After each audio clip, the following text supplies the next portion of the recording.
जय बाबा शुरू करते, समय हो गया। जय बाबा। अवतार मेहर बाबा की जय। अवतार मेहर बाबा की जय। अवतार मेहर बाबा की जय।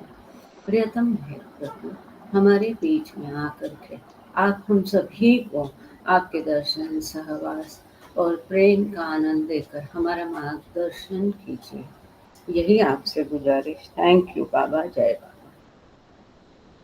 Beloved God, help us all to love you more and more and more and more, and still yet more, till we become worthy of union with you. And help us all to hold fast to Baba's Daman till the very end. अवतार मेहर बाबा की जय। अवतार मेहर बाबा की जय। अवतार मेहर बाबा की जय। सभी को प्रेम पूर्वक जय बाबा। 1-2 मिनट देना, थोड़ा सा ये लैपटॉप जरा गड़बड़ कर रहा है। 2 ही मिनट। हाँ, जय बाबा मेहर बाबा। ओ गया, वही मुझे लगाई बाबा। 2 मिनट चालू है क्या मालूम नहीं पड़ रहा है।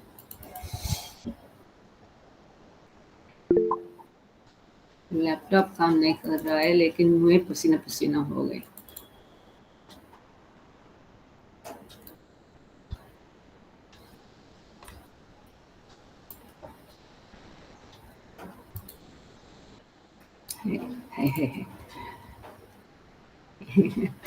I am so sorry, extremely sorry. ठीक है, बारिश बहुत है यहाँ। आपके यहाँ बारिश है क्या?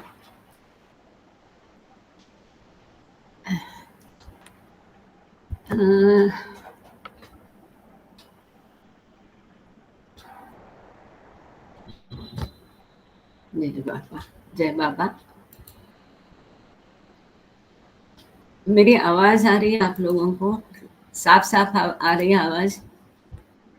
Very good. Okay, Neelam ji join हुई है क्या? नीलम जी, नीलम गोयल ज्वाइन हो गई है। वेरी गुड, तो मतलब रिकॉर्डिंग हो जाएगा।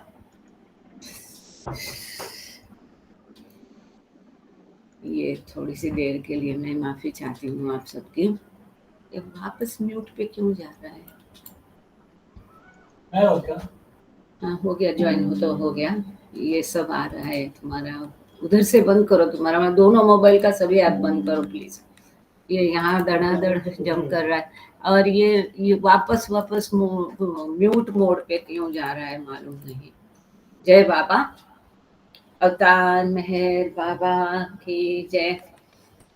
बिम्स फ्रॉम मेहर बाबा, ये सुंदर अद्भुत किताब हम लोग पढ़ रहे हैं। और बाबा के गॉड स्पीक्स जब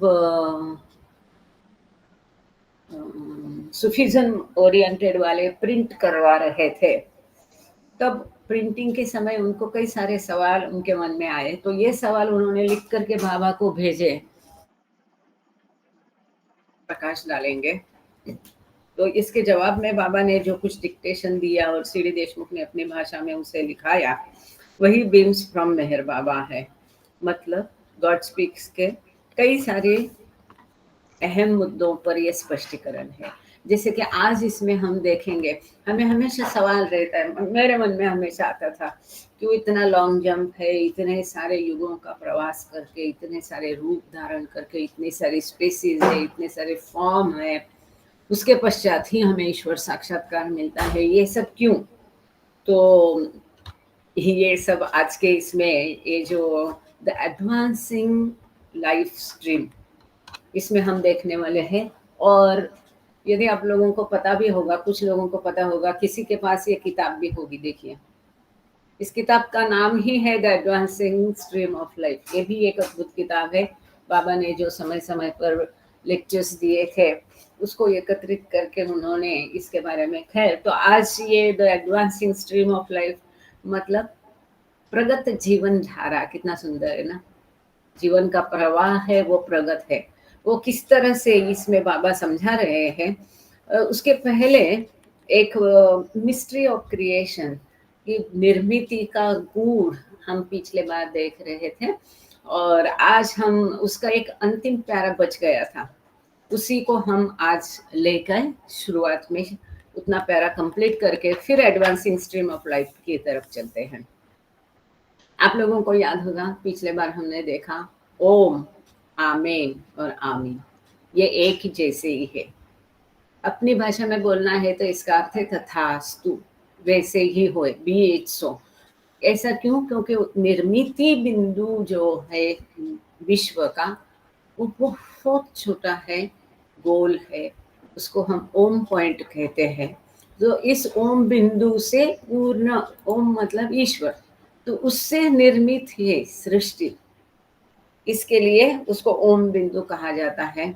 और ये सब का अर्थ फिर से हैंग हो गया, पता नहीं ये क्या हो रहा है बार बार, 1 मिनट, हाँ फिर हैंग हो गया। अच्छा मुझे बताइए, जब हैंग होता है आप लोग आवाज तो सुनते हैं ना? अगर आवाज सुनाई नहीं देगी, जी थैंक यू, सभी को धन्यवाद। क्योंकि यहाँ बारिश बहुत है दिन भर से, तो अगर दिक्कत जाएगी तो हम इसमें से करेंगे अपना मोबाइल से। और नीलम जी के ऊपर आज जिम्मेदारी है कि वो रिकॉर्डिंग बिल्कुल करे प्लीज, क्योंकि यहाँ भरोसा नहीं है। तो ये ओम, आमेन और आमेन, आमीन, ये सब जैसा मुस्लिम में आमीन कहते हैं, क्रिश्चियन में आमेन कहते हैं, है ना? हम लोग ओम शांति कहते हैं। बाबा ने कहा था कि ओम के साथ हमेशा शांति शब्द आता है, क्योंकि ये पीसफुल हो जाए। जैसे कि ईश्वर मतलब अनंत शांति है, वहां से निर्माण हुआ है, इसलिए ओम के साथ शांति शब्द जुड़ा रहता है। तो आगे पढ़ते हैं। सृष्टि का गूढ़, सृष्टि की निर्मिति का गूढ़। All prayers of different religions such as Hinduism, Islam and Christianity have a reference to the Creator. Creation is the greatest mystery with which all creatures, including human beings, are faced. तो बाबा कहते हैं सभी धर्म की प्रार्थनाएं जो है वो निर्माता को उद्देशित है ना? सुंदर बात। तो ये जो मुद्दा कभी शायद हमारी नजर से छूट गया हो कि सभी धर्म की प्रार्थना, चाहे वो हिंदू धर्म हो, इस्लाम धर्म हो, क्रिश्चियन धर्म हो, ये सभी धर्म की प्रार्थनाएं केवल ईश्वर को या निर्माता को ही उद्देशित है।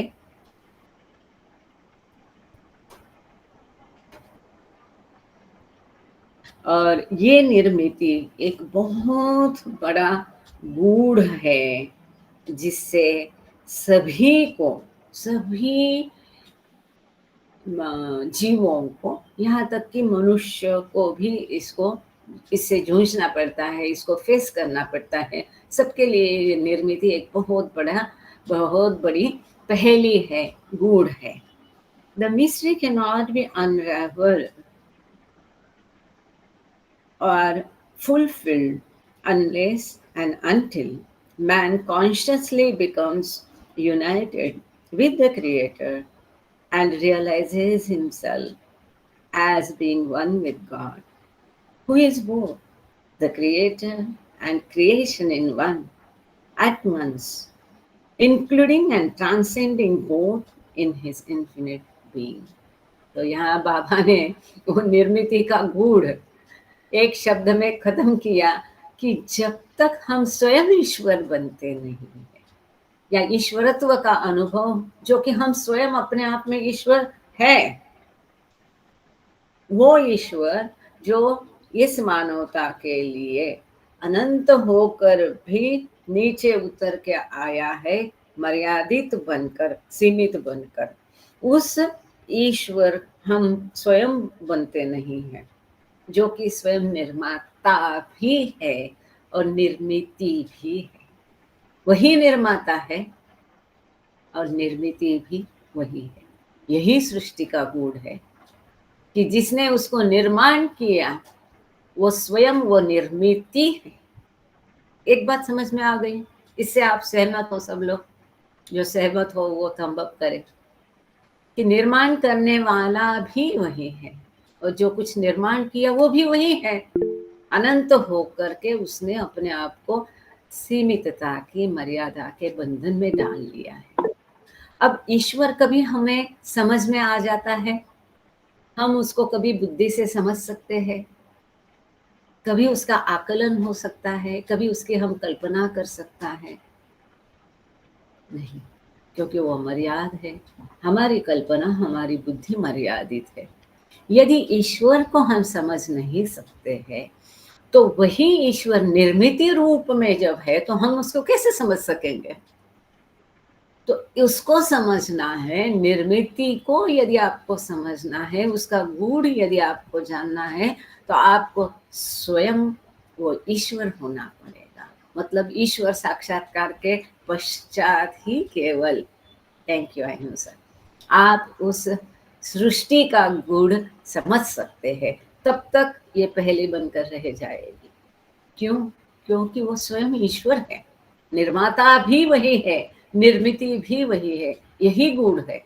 तो इसको इसलिए समझना, इसलिए बाबा कहते हैं कि जब तक वो निर्माता के साथ हम एक नहीं हो जाते, मतलब ईश्वर के साथ हम एक नहीं हो जाते हैं, जब तक हम ईश्वर का साक्षात्कार नहीं कर सकते कि हम स्वयं ही ईश्वर है, और इस जो ईश्वर और उसकी निर्मिति वो भी वो स्वयं ही है, वो एक ही है, ये जिस दिन हमें साक्षात्कार होगा तभी हम इस सृष्टि का गुण समझ पाएंगे, क्योंकि निर्माता और निर्मिति दोनों एक है। ठीक है, बात समझ में आ गई? तो आगे चलते हैं। अब ये सृष्टि का गुण इसलिए केवल एक पन्ने में बाबा ने समझाया है इसको। आगे the advancing stream of life, नया चैप्टर है, और इंग्लिश का पेज नंबर 20 पर हम लोग हैं। मुझे याद नहीं, सॉरी सुषमा जी, मैं फिर आज मैसेज में डालना भूल गई पेज नंबर। आप मुझे सवेरे ही फ़ोन किया करो। और ये भी याद नहीं कि ये इसको हम पोस्ट किए हैं कि नहीं बीम्स में, लेकिन आपके पास एक नीले रंग की छोटी सी लिंक दी है बीम्स हम जब शुरू किए, तो वहाँ जा कर के किताब आप खोल सकते हैं अगर पिन नहीं डाले नहीं है ग्रुप में। तो उन्नत या प्रगत या बढ़ती जीवन धारा या उन्नत जीवन प्रवाह, the advancing stream of life. आप लोग भी बाबा की सुंदर तस्वीर को देख रहे हैं ऐसे मैं उम्मीद करती हूँ, लेकिन मेरा ध्यान उधर जाता है तो फिर यहाँ से हट जाता है बार बार। पढ़ेंगे जीवन प्रवाह, उन्नत जीवन प्रवाह, बाबा के साक्षी उन्हीं की मदद से पढ़ेंगे, समझने की कोशिश करेंगे, बाबा ही समझाएंगे। जय बाबा। The onward march of evolving consciousness from one species to another proceeds step by step and very rarely by leaps. Leaps मतलब छलांग, एकदम कूद कर। तो बाबा कहते हैं ये जो जीवन का प्रवाह है या चेतना का उत्क्रांति की जो प्रक्रिया है, वो जो प्रगत है, प्रगत हो रही है इन रूपों के माध्यम से, चेतना प्रगत हो रही है।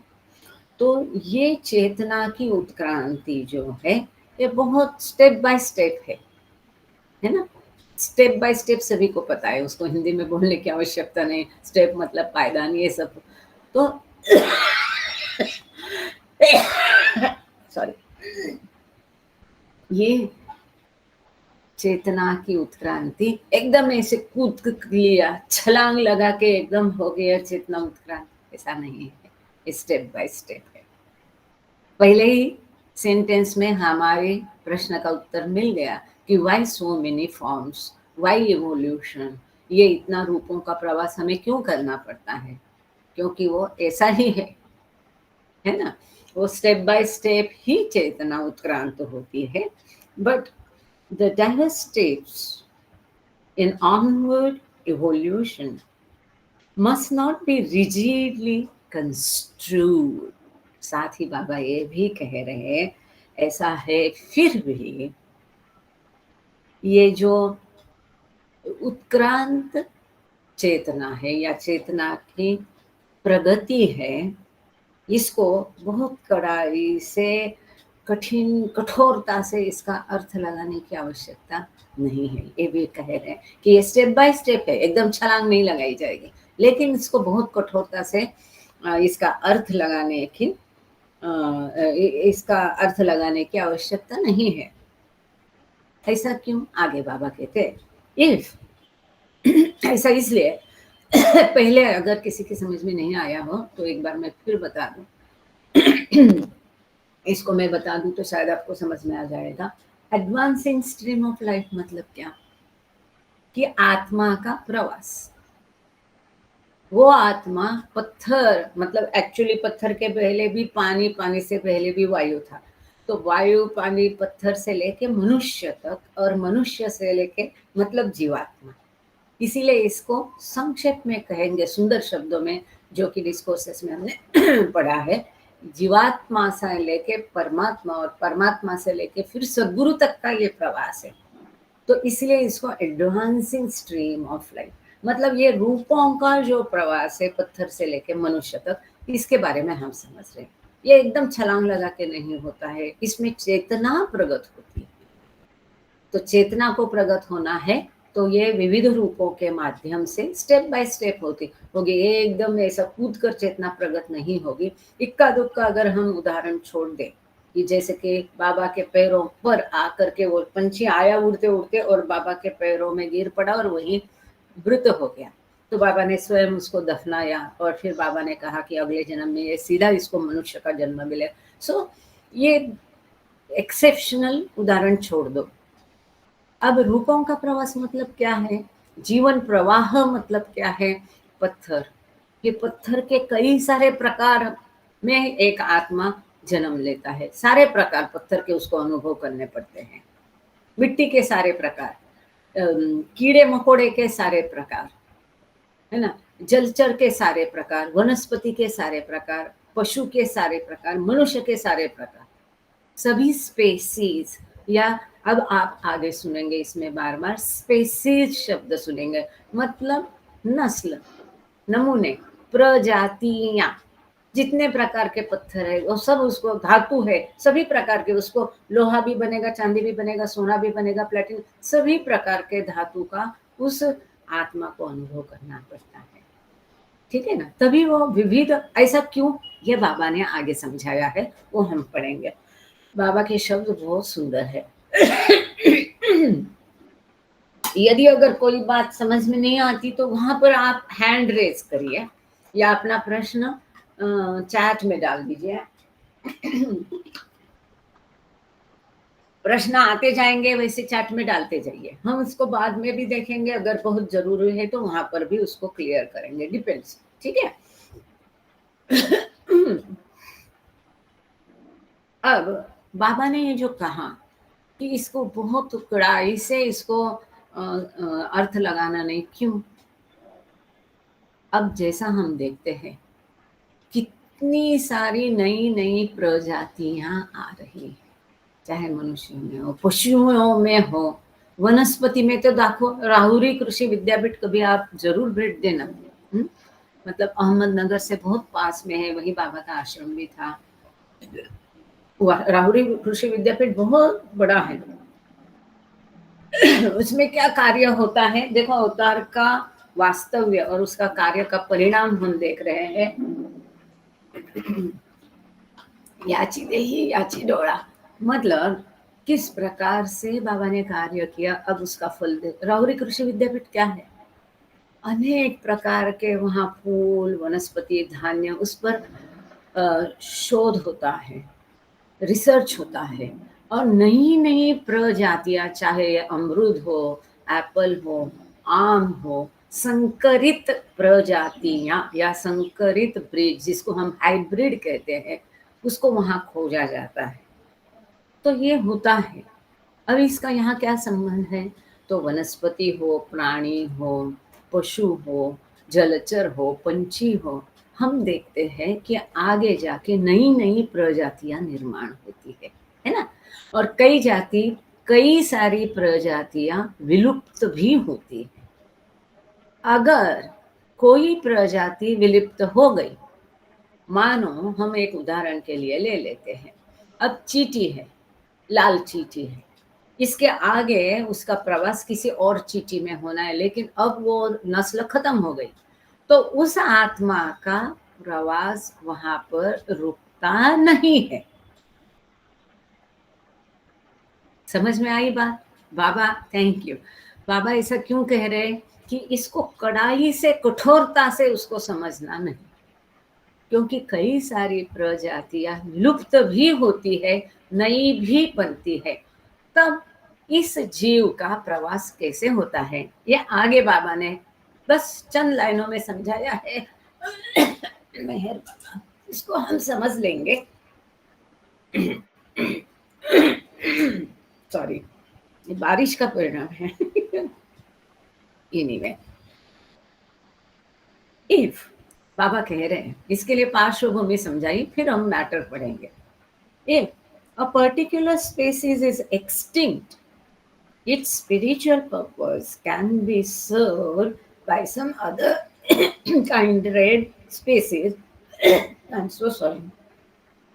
Or by added births in some complementary species, or by deficient and partial expressions through a slightly higher species. यदि कोई प्रजाति विलुप्त होती है तो यदि कोई प्रजाति विलुप्त होती है तो वो आत्मा वहां अटक के पड़ता है या उसका प्रवास वहां पर खत्म होता है, ऐसा नहीं है। उसका जो आध्यात्मिक हेतु है, उस अब आध्यात्मिक हेतु क्या हो सकता है उस प्रजाति का? उसको कोई अनुभव दे करके उसकी चेतना को विकसित कर, हमारे जीवन का एक एक पल, एक एक अनुभव हमारी चेतना को प्रगट करता है। इसको कतई भूलना नहीं, चाहे वो सुख का अनुभव हो, दुख का अनुभव हो, हमारे हर अनुभव हमारी चेतना को विकसित करते रहते हैं। हमारे जीवन का हर पल हमारी चेतना के विकास के ओर लेके जाता है, इसको कतई नहीं भूलना। एक बहुत सिंपल, बहुत अहम, महत्वपूर्ण बात है, अभी बाबा बोल रहे हैं, उसको ध्यान देते हैं। तो उस प्रजाति का जो हेतु था आध्यात्मिक प्रगति का, वो किस प्रकार से पूरा किया जाता है? एक प्रजाति अगर विलुप्त हो गई है तो दूसरी प्रजाति में या इसके कॉम्प्लीमेंट्री, उसके समान दूसरी जो प्रजाति है, या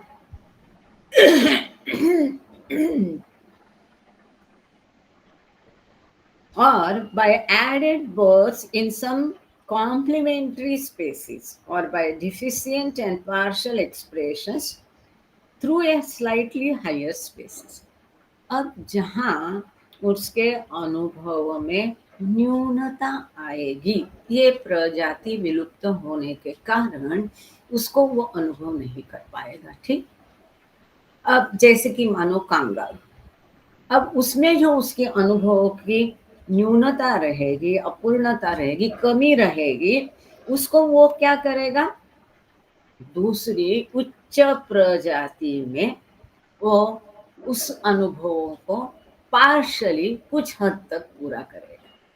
मतलब अगर कोई प्रजाति विलुप्त होती है तो वहां आत्मा का प्रवास खत्म नहीं होता है। दूसरी या दूसरी उसके जैसे दूसरी प्रजाति में या उससे हायर प्रजाति में जन्म लेकर के वो अपना प्रवास पूरा करता है। जो भी उसके आध्यात्मिक अनुभव में कमी आई है, आध्यात्मिक प्रगति में कमी आई है, चेतना की उत्क्रांति में जो कमी है, न्यूनता है, वो उसके प्रकार से दूसरी प्रजाति में जन्म लेकर के उसको पूरा करता है। Clear?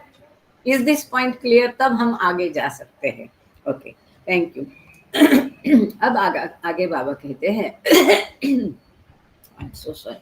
In short, evolution takes advantage of innumerable alternatives available to it. तो इस प्रकार से उत्क्रांति जो है उससे जो विभिन्न अनगिनत विकल्प उपलब्ध होते हैं, उनके मार्फत उनका अनुभव लेकर के उनका फायदा उठा के उत्क्रांति होती रहती है। इट कैन, जो विकल्प होते हैं अल्टरनेटिव्स, मतलब दूसरे विकल्प जो उपलब्ध है प्रजातियों के, उनके द्वारा उत्क्रांत होते रहता है आत्मा और उसकी चेतना। It can never be frustrated by minor gaps constituted by extinct species or missing links. This is very important. तो इसके लिए बाबा कहते हैं कि ये कभी निराश नहीं होना, ये कभी प्रवास खत्म नहीं होता है कि छोटे मोटे जो रिक्त स्थान हो गए, खाली स्थान हो गए, क्योंकि कोई एक प्रजाति विलुप्त हो गई, उसके कारण जो छोटे मोटे स्थान रिक्त होंगे, खाली होंगे, या जो भी हम उसको मिसिंग लिंक्स कहते हैं। अब मिसिंग लिंक्स, एक बहुत अहम मिसिंग लिंक क्या है पता है आपको? वो है बंदर से जब मनुष्य बना।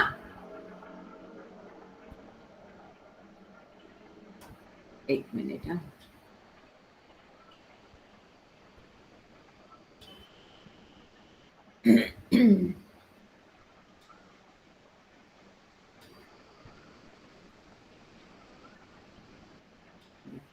जब बंदर से मनुष्य बना, इसके बीच में एक प्रजाति थी जो बाबा कहते हैं आज विलुप्त हो गई। तो इसके कारण वो उत्क्रांति खत्म नहीं होती है, तो दूसरी प्रजाति का जाति में जा करके वो कॉम्प्लीमेंट्री अनुभव उसका हो जाता है। तो रिक्त स्थानों के कारण कभी भी निराश नहीं होता है आत्मा, और उसकी चेतना की प्रगति, आगे होना, जीवन प्रवाह आगे बढ़ना रुकता नहीं है। ये एक मुद्दा क्लियर हो गया। अब दूसरा, अब आगे बाबा उदाहरण स्वयं दे रहे। Even if the kangaroos, whooping cranes, or any other species of plants or animals become extinct, it will neither arrest nor hamper the advancing life stream. बाबा कह रहे कि जैसे कि कांगारू है, whooping cranes है, या और कोई वनस्पति या पशु की प्रजाति विलुप्त होती है, तो ये कभी भी जीवन का जो प्रवाह प्रगत है ये रुकाता नहीं है। इससे जीवन प्रवाह की प्रगति रुकती नहीं है, बाधित होती नहीं है। Nor will it frustrate the real purpose of evolution, which is to arrive at full consciousness. अब ये जो उत्क्रांति का हेतु क्या है? चेतना पूरी अमर्याद होना, पूरी चेतना विकसित हो करके उस मानवीय चेतना जा करके वो दैवी चेतना बनना है, अमर्याद चेतना बनना है। ये जीवन प्रवाह का हेतु है। तो अगर कोई प्रजाति विलुप्त होती है तो इससे ये जीवन प्रवाह कभी खंडित नहीं होता है, कभी विफल नहीं होता है, हतोत्साहित नहीं होता है। उसका जो अंतिम उद्दिष्ट है, चेतना को पूरी तरह से प्रगत करके अमर्याद चेतना करना है, ये उद्दिष्ट किसी न किसी तरीके से सफल होता ही है। Even if there were 100 missing links, the advancing life stream can either forge new suitable species or make new use of existing species. This is very important. ऐसी अगर सैकड़ों भी प्रजातियां विलुप्त होती है तो भी प्रगत जीवन प्रवाह रुकता नहीं है। ये बनना, फ्यूजिंग होना, उससे से दूसरा निकलना है, तो ये चालू ही रहता है। उसके लिए नई जो सुटेबल प्रजाति होगी या अभी है उसी प्रजाति का नया उपयोग करके ये गैप पूरा किया जाता है। ये कभी रुकता नहीं है उसी प्रजाति, और make new use of existing species. जो अभी अस्तित्व में प्रजातियां है, उनका नया उपयोग करके ये आगे जीवन प्रवाह प्रगत होते रहता है। हाउएवर हम समझ सकते हैं, क्योंकि ये विदेशियों ने ये सवाल बाबा से पूछा होगा कि बाबा कोई प्रजाति विलुप्त होती है या अब नया का भी आगे जिक्र आएगा। हाइब्रिड संकरित प्रजातियों का हम आगे देखेंगे, बहुत महत्वपूर्ण प्रकाश डाला है उस पर भी बाबा ने। इन लोगों ने ये सवाल बाबा से पूछा होगा तो बाबा ने बहुत इन डिटेल जवाब दिया है। आगे बाबा कहते हैं, however, an interesting fact which needs special mention is that at the transition from one species to another species, there is for every such transition a subspecies or a form which is double-faced. अब प्रजातियों का रूपों का विकास प्रवास कैसे होता है, इस बात पर थोड़े बाबा आ गए। और ये बहुत महत्वपूर्ण वैशिष्ट है रूपों का, जो हमने क्रिएशन एंड कॉजेस में देखा था। अब इसको हम अगले शुक्रवार में 27 तारीख को इन डिटेल देखेंगे। चौथा शुक्रवार रात को 7:45 जो बाबा जूम में होता है, उसमें हम ये देखने वाले हैं कि किस किस प्रकार से ये है। इन डिटेल चित्र वगैरह दिखाकर उस किताब में बाबा ने ये मेंशन किया है। तो ये रूपों का विकास किस प्रकार होता है, पहला रूप और दूसरा रूप कैसा होता है। जो रूप अभी है, तो जब ट्रांजिशन होता है, स्थानांतरण होता है, बदलाव होता है, एक रूप से आत्मा दूसरा रूप धारण करता है। मान लो कि वनस्पति का रूप ले रहा है, या पंछी से पशु का रूप ले रहा है, या पत्थर से धातु का रूप ले रहा है, या धातु से आगे का कौन सा बताइए, आगे का रूप ले रहा है। तो इसमें जलचर है, जलचर से वनस्पति है, वनस्पति से पंछी है, पंछी से पशु है। तो जब आखिरी रूप होगा वो वनस्पति का या पशु का या पंछी का, और पहला अंतिम रूप उस रूप का, ये शायद हमने गॉड स्पीक्स में भी देखा, उस रूप का अंतिम रूप, और दूसरी रूप मतलब दूसरी योनि हम कहेंगे यहाँ, दूसरी योनि का पहला रूप। ये दोनों के बीच में जब वो पशु योनि से मनुष्य की योनि में जाएगा, या पंछी की योनि से दूसरी योनि में जाएगा, तो पशु की योनि में जाएगा, तब वो स्पेसीज ऐसी होती है जो आगे और पीछे दोनों रूपों से मेल खाते हुए उसके वैशिष्ट होते हैं। उदाहरण देखो, हेन क्या कहते हैं उसको, कोंबड़ी को क्या कहते हैं हिंदी में क्या कहते हैं, सॉरी, कोंबड़ी को, हेन को। तो देखो वो कैसी है, उड़ती भी है, जमीन पर चलती भी है ना। मतलब एक रूपों से दूसरी प्रजाति में जाना है तो उसको अपनी पहली प्रजाति के भी, मुर्गी सॉरी, थैंक यू, तो उसको अपने पहले प्रजाति का भी वैशिष्ट कायम रखना पड़ता है, थोड़ा बहुत वो भी रहता है, और आगे आने रूप का भी वैशिष्ट उसको रखना पड़ता है ना। जैसे अब फ्रॉग देखो, वो जमीन पर भी रहता है, पानी में भी रहता है, तो जलचर और जमीन पर दोनों उसमें साम्य है। तो इस प्रकार से दोनों रूपों का वैशिष्ट्यों का मेल उस प्रजाति में रहता है। समझ में आई बात? Okay, hope I have not confused. आगे अब बाबा की बातें सुनेंगे। However, an interesting fact which needs special mention is that at the transition from one species to another species, there is for every such transition a subspecies or a form which is double-faced. बाबा कहते एक मजेदार तथ्य यहाँ हमें ध्यान रखना पड़ेगा, उसका खास जिक्र करना पड़ेगा कि ये जो संक्रमण है, बदलाव है, एक रूप से आत्मा दूसरे रूप में जब गुजरता है, एक प्रजाति से दूसरे प्रजाति में जब जाता है, तब ये परिवर्तन जो है, ये गुजरना जो है, ये संक्रमण ट्रांजिशन जो है, तब वहाँ एक सब स्पेसीज उप प्रजाति होती है या रूप होता है, जो डबल फेस मतलब दोनों वैशिष्ट्य उसमें होते हैं, द्विमुखी होता है। अब द्विमुखी का अर्थ है कि दोनों वैशिष्ट्यों को वो बरकरार रखता है। आगे बाबा ने क्लियर किया है, it can as it were not only look in two opposite direction but also move into opposite direction। तो बाबा कहते हैं दो मुखी का मतलब ये नहीं है कि इधर भी देखता है उधर है, तो उसमें पहली प्रजाति और दूसरी प्रजाति दोनों के वैशिष्ट्य समाविष्ट होते हैं।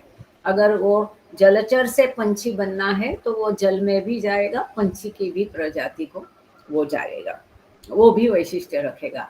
अब पशु से मनुष्य में जाएगा तो बंदर का कैसा है, मनुष्य जैसा भी है, पशु जैसा भी उसका वैशिष्ट्य है। तो इस प्रकार से तभी तभी बाबा ने क्रिएशन एंड कॉजेज में ये जो पहली प्रजाति और अंतिम प्रजाति जो अभी हम फ्राइडे को देखेंगे वो भी मेंशन किए हैं कि कौन सी है, कौन से रूपों में। With equal facility, it can retain its contact. Both, this is important, it can retain its contact both with the species from which it is disengaging and with the new species into which it is becoming molded। दोनों भी situation से उसको अपना संपर्क बनाए रखना पड़ता है। जो रूपों से या स्पेसिस से, प्रजाति से वो बाहर आ रही है और अब नई प्रजाति में जा रही है, तो ये दोनों के वैशिष्ट्य अब नई रूप में उसको अपने आप को ढालना, दोनों का वैशिष्ट्य उसको बरकरार रखना पड़ता है। Equal facility, this intermediate form has to be able to move backwards and forwards। ये जो दोनों रूपों के बीच का रूप है, इस स्पेसिस का अंतिम रूप, जहाँ पर वो अगली स्पेसिस के नए गुण धारण करता है, और नई स्पेसिस का पहला रूप जिसमें वो पिछली स्पेसिस का भी कुछ वैशिष्ट्य रखता है। तो इसमें वो आगे पीछे दोनों हो सकता है। ये महत्वपूर्ण वैशिष्ट्य बाबा ने यहाँ, इसीलिए जो पहला सेंटेंस हमने देखा था कि रूपों का विकास छलांग लगाकर होता नहीं, धीरे धीरे होता है। It is absolutely necessary for transitions from one species into another। ये जो वैशिष्ट्य है कि पिछले वैशिष्ट्य बरकरार रखते हुए आगे के भी अडॉप्ट करना, आगे गए हुए पीछे के भी रखना और आगे के भी रखना, बाबा कहते हैं ये बहुत आवश्यक है, ये बहुत बहुत जरूरी है। अब हम छोटे बच्चे देखते हैं कितना कुछ समझते हैं, ये क्या अचानक होता है, अगले जन्म के उसके का है संस्कार, उससे उसको समझता है। और अगर किसी का पहला ही जन्म मनुष्य रूप में होगा तो वो ताकता रहता है, दो पैरों पर चलने वाले लोग मनुष्य को ये आश्चर्य से देखता रहता है, वही देखता रहता है, उसको खाली मूविंग ऑब्जेक्ट पर ही उसका ध्यान जाता है। कई बच्चों को आपने देखा होगा कि सबका एक पसंदीदा गेम होता है, हिलते हुए ऑब्जेक्ट्स को, उड़ते हुए ऑब्जेक्ट को बच्चे ज्यादा पसंद करते हैं। जैसे कि पंखे की तरह एक टकटकी लगा के बैठते हैं बच्चे, उनको पसंद होता है पंखे को देखना। कितने लोगों ने ये ऑब्जर्व किया है। तो इस प्रकार से वो पहला जो उसके छाप है वो उसको दूसरी प्रजाति में काम आते हैं, तो एकदम से वो छलांग नहीं लगाएगा। इसीलिए चेतना का विकास धीरे धीरे होता है। और ये सारे अब आगे और देखेंगे, इसका एक और रहस्य है जो आगे बाबा ने उजागर किया, हम देखेंगे। और मीनवाइल गांगड़े सुरेखा ताई, कोई भी यहाँ पर एक कोई भी स्पेसिस बता दो कि यह हमारा जीवन क्रम में पहली की स्पेसिस और आखिरी की स्पेसिस, खाली स्पेसिस का नाम भी बताया तो भी चलेगा। आपको याद है उसका ट्रांजिशन का कोई रूप तो वो भी डाल दीजिए, पर अपना ध्यान यहाँ रहने दीजिए। I don't want to disturb you और डिस्ट्रैक्ट। आगे बाबा कहते हैं some species help and others hamper the forward movement of the advancing stream। This is very wonderful. ये बहुत आश्चर्यजनक है। जो ये सेंटेंस है इसको समझना पड़ेगा। इसके बारे में अपने अपने ओपिनियन बताइए, अगर कुछ समझ में आता है तो हैंड रेज़ कीजिए। बाबा कहते कुछ प्रजातियां जो हैं इस जीवन प्रवाह को आगे विकसित करने में मददकारी होते हैं, परंतु कुछ प्रजातियां इस जीवन प्रवाह की प्रगति में बाधाजनक हो जाती है। फॉर एग्जाम्पल, आगे बाबा ने उदाहरण भी दिया। ऐसा बाबा ने क्यों कहा? क्योंकि वीड्स रिटार्ड डेवलपमेंट। अब वीड्स का पहले अर्थ समझना पड़ेगा। वीड्स मतलब घास, जंगली घास जो कहीं पर भी उग आती है ना? शायद वही है जंगली घास। If I am wrong please correct मी। अगर मैं सही हूं तो यहाँ लिख देना। थैंक यू अहिंसा। तो यहाँ पर बाबा ने उदाहरण दिया है जंगली घास retard the development of higher forms of vegetables and plants. उदाहरण के साथ बाबा बताते कुछ प्रजातियां जीवन प्रवाह के विकास को बाधाजनक होती है। इसका हमें पल्ले नहीं पड़ेगा। तो बाबा ने देखो रोजमर्रा की जीवन का कैसा उदाहरण दिया। अगर धान्य है, खेत है, तो इस खेत से वो किसान क्या कहता है, अगर आप उसको पूछोगे थोड़ा धान बड़ा हुआ है तो खेतों में वो मजदूर वो काम करते दिखाई देंगे। आप अगर पूछोगे भैया क्या कर रहे, तो बोलते तन निकाल रहा हूँ। खेरपतवार। Very good, thank you Sushma ji. बिल्कुल सही शब्द है खेरपतवार, है ना? खरपतवार कहते हैं उसको, खरपतवार या अपत्रून या जंगली घास। तो वो किसान को यदि आप पूछोगे कि क्या कर रहे हैं, तो वो क्या कहेगा, ताई तन काढतोय। ये मराठी में हम बोलते हैं इसको, हिंदी में अगर तन निकाल रहा हूँ। क्यों?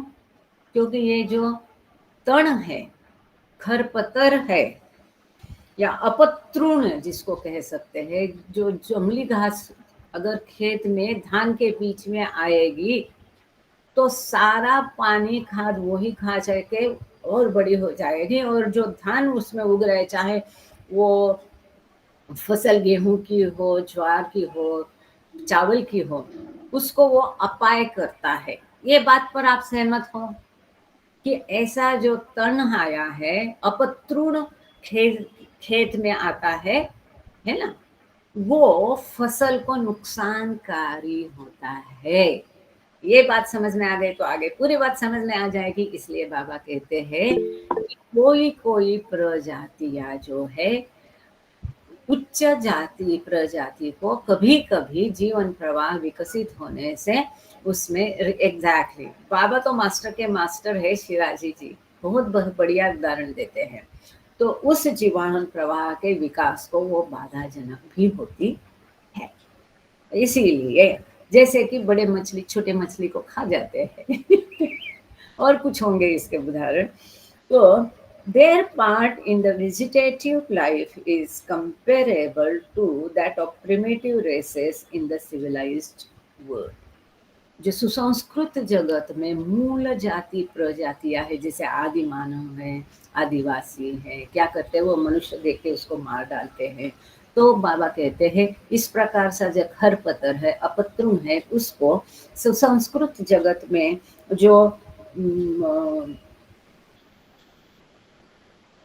प्रिमिटिव रेसेस, बाबा ने शब्द मूल जातियां हैं, उससे हम कंपेयर कर सकते हैं। बहुत सारा जो इंटीरियर पार्ट अगर अफ्रीका का हम देखेंगे, परसों एक वीडियो देखने में आया था कि अब कितने से साल गुजर गए हैं विश्व की निर्मित होके, वो लोग जो है बहुत छोटा प्रदेश है, शायद अफ्रीका में है, वो किसी को वहां अंदर आने देते नहीं, मार देते हैं। किसी को बाहर जाने देते नहीं। वहाँ पर रोड्स नहीं है, बिजली नहीं है, पानी नहीं है, गैस नहीं, कुछ भी नहीं है प्रगत जीवन का।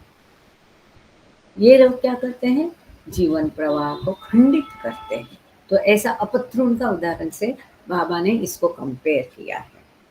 बट फिर भी their function is not merely negative. ऐसा होने के बावजूद उनका कार्य केवल नकारात्मक नहीं है।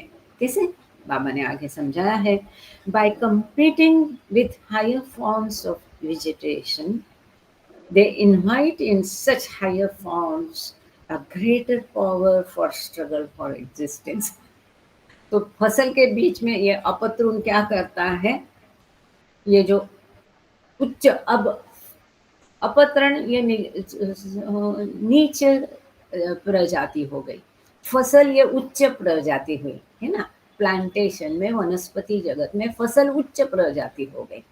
ये क्या करता है, उसका विकास को बाधा निर्माण करके चैलेंज करता है, आवाहन देता है उस फसल को कि मेरे बीच में तू उगा के और आगे अच्छा फसल निकाल के दिखा। इससे क्या होता है, फसल में और अधिक शक्ति आ जाती है अपने अस्तित्व के लिए लड़ा देने की। इस अपत्रण खरपतर या अपत्रण के कारण वो फसल और मजबूत होती है। इस प्रकार से वो अपत्रण का कार्य जो है, संघर्ष, अस्तित्व का संघर्ष, बिल्कुल सही। तो इसका कारण भी उसकी चेतना में विकास होता है।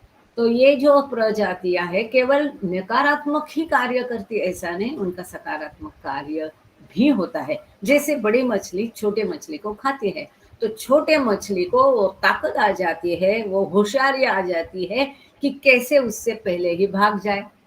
बाघ दूसरे छोटे पशुओं को खाता है, हिरण को खाता है, तो हिरण में अपने अस्तित्व का लड़ा देने के लिए ताकत आती है, होशियारी आती है कि मैं कैसे वह बाघ के चुगल से बच जाऊं। ये बाबा ने रूपों का कार्य बाधाजनक और उपकारजनक यहाँ समझाया। यद्यपि the spiritual status of a species is not always to be determined by its usefulness to some other species, और फिर भी वो प्रजाति का आध्यात्मिक स्तर जो है वो दूसरी प्रजाति को उपकारक है कि नहीं है, इसके ऊपर बिल्कुल निर्भर होता नहीं है। This is important.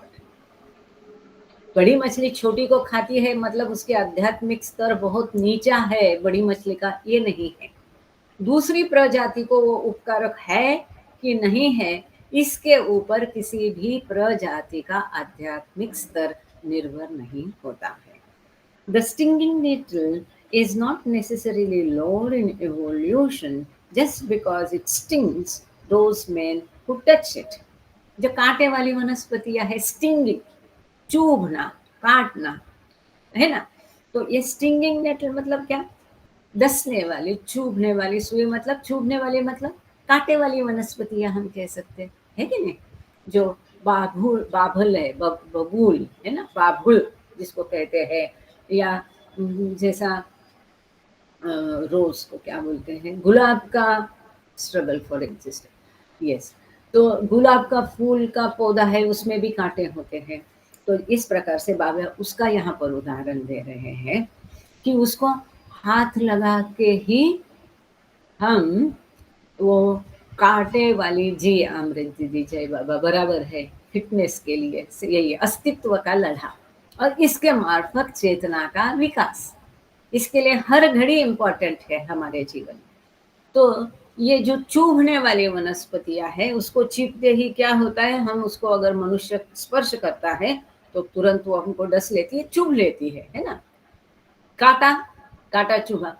लेकिन इसका अर्थ ये नहीं है कि कांटेदार वनस्पति उत्क्रांति क्रम में कहीं नीचे स्तर पर है, ऐसा इसका अर्थ नहीं होता है। See how beautifully he is bringing us to the point. To think so would be to make, to think so would be to take a purely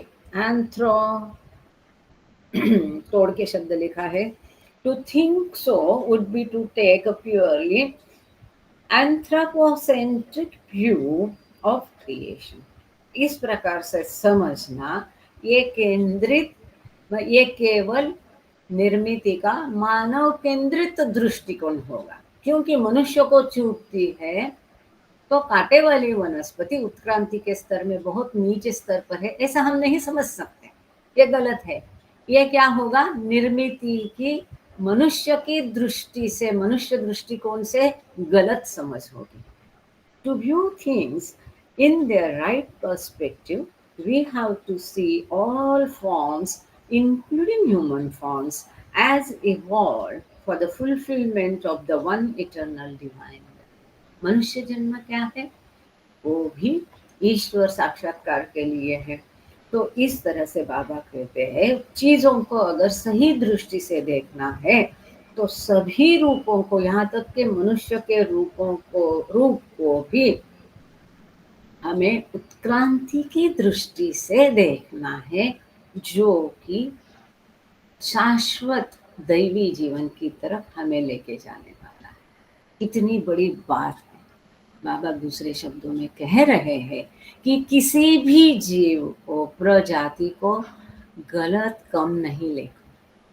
हर जीव, हर प्रजाति अंततः उस जीव को शाश्वत दैवी जीवन की तरफ लेके जाने वाली है। ये बात महत्वपूर्ण है। कितनी चीजें बाबा ने इसमें छोटी मोटी बताई हैं।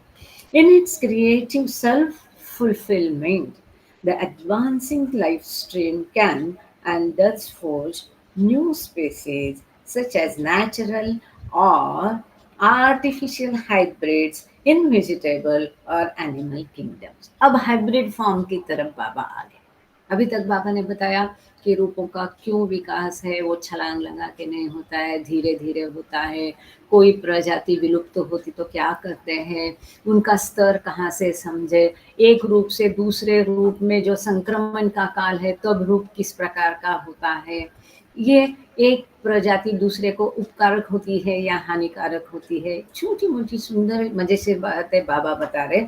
अब बाबा आ रहे हाइब्रिड, संकरित प्रजाति की तरफ, जो कि मनुष्य निर्मित है। संकरित प्रजातियां जो है ये मानव निर्मित है, ये नैसर्गिक नहीं है।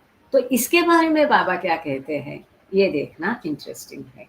इसलिए बाबा कहते हैं, अब ये जीवन प्रवाह का बाबा ने सुंदर उसको विशेषण दिया है, सेल्फ फुलफिलमेंट।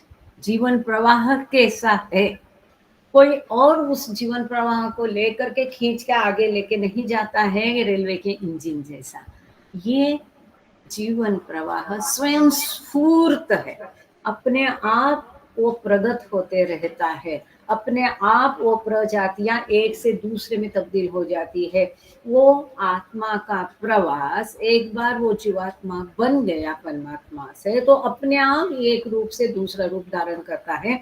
इसलिए बाबा ने उसको सेल्फ फुलफिलमेंट, स्वयं स्फूर्त, अपने आप में वो सफिशिएंट है।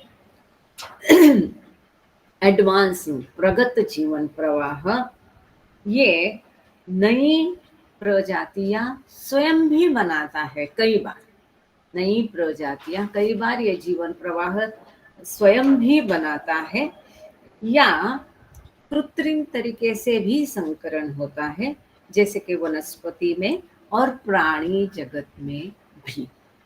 Even man-made hybrids in plants or animals can become a medium for gathering fresh experiences in the ascending scale of evolution. यहाँ तक कि मनुष्य निर्मित जो संकरित प्रजातियां है वो भी उत्क्रांति को आगे लेके जाने के लिए मददगारी होती है। चाहे वो वनस्पति का संकरण हो, चाहे वो पशु का संकरण हो, ये एक साधन बनती है। मनुष्य द्वारा निर्मित संकरित प्रजातियां भी, थैंक यू सर, उत्क्रांति के रूप में एक साधन बनती है। But it is not compulsory. Now this is important point. तो मनुष्य द्वारा निर्मित प्रजातियां, संकरित प्रजातियां भी साधन है किसके लिए? उत्क्रांति में। लेकिन अब मजे की बात यहाँ है, महत्वपूर्ण बात यहाँ है। बाबा क्या कहते हैं? But it is not compulsory for every soul to go through these hybrid forms. पर हर आत्मा के लिए इन संकरित रूपों से गुजरना जबरदस्ती नहीं है, कंपल्सरी नहीं है। मतलब ये विकल्प है, उस प्रजाति से गुजरना है कि नहीं। ये कैसे निर्भर होगा? उसके संस्कारों पर शायद निर्भर होगा। ये कौन तय करेगा? इसका उत्तर आगे बाबा ने दिया है कि वो संकरित प्रजाति से गुजरना है कि नहीं गुजरना, वो कौन तय करेगा? कौन तय करेगा, आपको क्या लगता है? आगे बाबा ने उत्तर दिया है, but it is not compulsory for every soul to go through these hybrid forms. हर आत्मा के लिए ये जबरदस्ती नहीं है, कंपल्सरी नहीं कि हर संकरित रूपों से वो गुजरे, है कि नहीं। मानव एक आत्मा है, अगर वो अमृत का पेड़ है, अब वो गावरान है, गावठी है, तो जरूरी नहीं कि अगली बार वो संकरित ही होए, नहीं। ये कैसा तय होगा? It is open to the soul to gather these experiences through the parent species from which the hybrids have sprung into existence. ये आत्मा के लिए ये विकल्प खुला है, वो संकरित प्रजाति में जाने के बदले जो उसके जिस मूल प्रजाति से ये संकरित प्रजाति निर्माण हुई है, तो मूल प्रजाति में जाकर वो अपना अनुभव गैदर कर सकता है, अपनी चेतना को विकसित कर सकता है।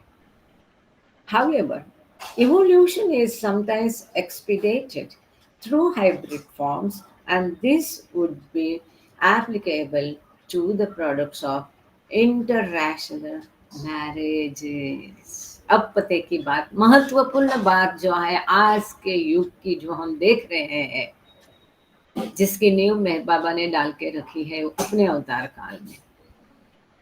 इस बाबा कहते हैं, परंतु however evolution is sometimes expedited, मतलब क्या? एक्सीलरेट किया है, प्रगति को और अधिक उच्च कर दिया है। कभी कभी प्रगति को और प्रगत किया जाता है, तेज किया जाता है संकरित रूपों के माध्यम से। इसके उदाहरण के लिए बाबा कहते हैं आंतरजातीय विवाह, अंतर्जातीय विवाह, अंतर्देशीय विवाह, दो भिन्न प्रदेशों में हुआ विवाह, दो भिन्न धर्मों में अंतर्धार्मिक विवाह। अब इसको थोड़ा हम समझ लें। आप कहोगे कैसे? अब मानो दो विभिन्न जाति का विवाह हो गया। अब ये दूल्हा दुल्हन को, पति पत्नी को, दोनों जो भी कोई ट्रेडिशंस है, रूढ़ियां है, प्रकार है, व्यंजन समझो, उनके भी कोई एक साउथ इंडियन है और एक कोई महाराष्ट्रियन ब्राह्मण है। अब दोनों में बिल्कुल तरीका अलग है, या एक वेजिटेरियन है एक नॉन वेजिटेरियन है, समझो, तो दोनों की चाली रीति भिन्न है। अब अपने आप ही ये पति पत्नी को दोनों के भी चाल चलन का अनुभव से गुजरना ही पड़ता है। यदि वो अंतरजातीय विवाह नहीं करते तो शायद, मानो वो केरली है और ये महाराष्ट्रियन है, तो केरली को महाराष्ट्र का अनुभव करने के लिए और एक जन्म खर्च करना पड़ता था, महाराष्ट्रियन को केरला का अनुभव के लिए और एक जन्म खर्च करना पड़ता था।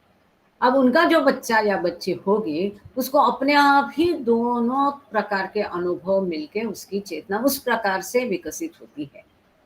मतलब ये मेरा अपना इंटरप्रिटेशन है, मैं नहीं समझती कि ये सही है कि गलत है, पर मैं ये समझ रही हूँ कि देखो, हम पहले भी मैंने कहा कि पर्यटन का कितना विकास हुआ।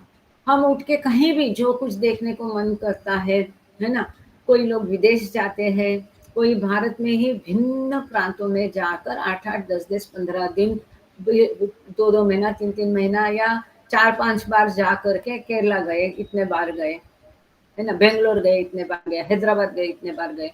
अपने आप हम वहाँ के लोगों से मिलजुल के वहाँ का जीवन देखना, अनुभव करना चाहते हैं, तो हमें वापस हैदराबाद में जन्म लेने की आवश्यकता नहीं है। इस प्रकार से और एक जन्म घट जाता है। ये मेरा अपना इंटरप्रिटेशन है।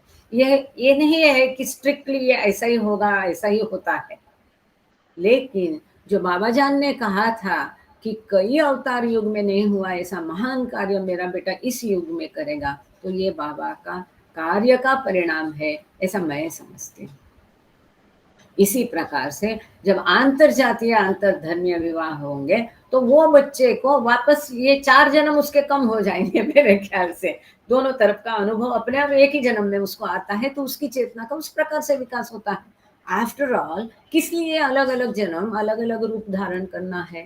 ताकि हम अनुभव हमारे, we should be rich in our experiences, हमारे हम सारे अनुभव कर लें। अब सारे अनुभव क्यों करना है?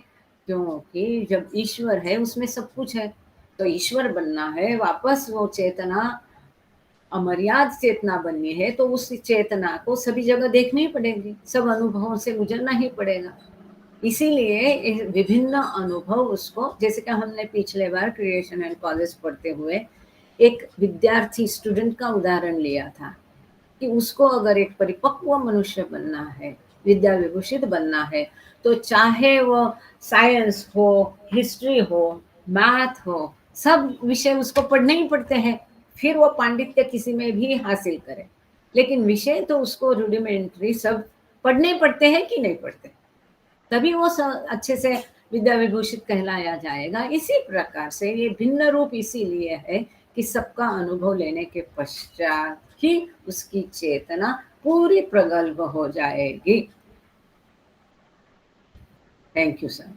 तो इस प्रकार से बाबा ने यहाँ अंतरजातीय विवाह का उदाहरण दिया है कि कभी कभी उत्क्रांति प्रगत ये जो उत्क्रांति है या जीवन प्रवाह प्रगत है, उसको तेज भी किया, एक्सेलरेट किया जाता है। इस प्रकार से इसको एक्सेलरेट किया है इस जीवन, इस अवतार काल में मेहर प्रभु ने, ये मेरा विश्वास है, केवल श्रद्धा नहीं है। आगे द एडवांसिंग, थैंक यू, जरा प्लीज, थैंक, ताकि आगे कुछ ये नहीं हो, दम नहीं Ghute. The advancing life stream creates numerous forms. तो ये जो प्रगत जीवन प्रवाह है, प्रगत जीवन प्रवाह है,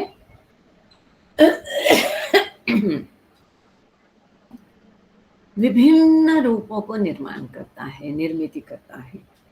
but no form should be regarded as a cage, restricting and canalizing the gathering of experiences in a manner that would exclude communion with other forms of the same species or even with forms of other species। अब एक और नया मुद्दा बाबा ने यहाँ लाया है जो बहुत ही महत्वपूर्ण है, कि कभी हमने इसके बारे में सोचा तक नहीं था, एटलीस्ट मैंने नहीं सोचा था। बाबा आगे कहते हैं कई रूप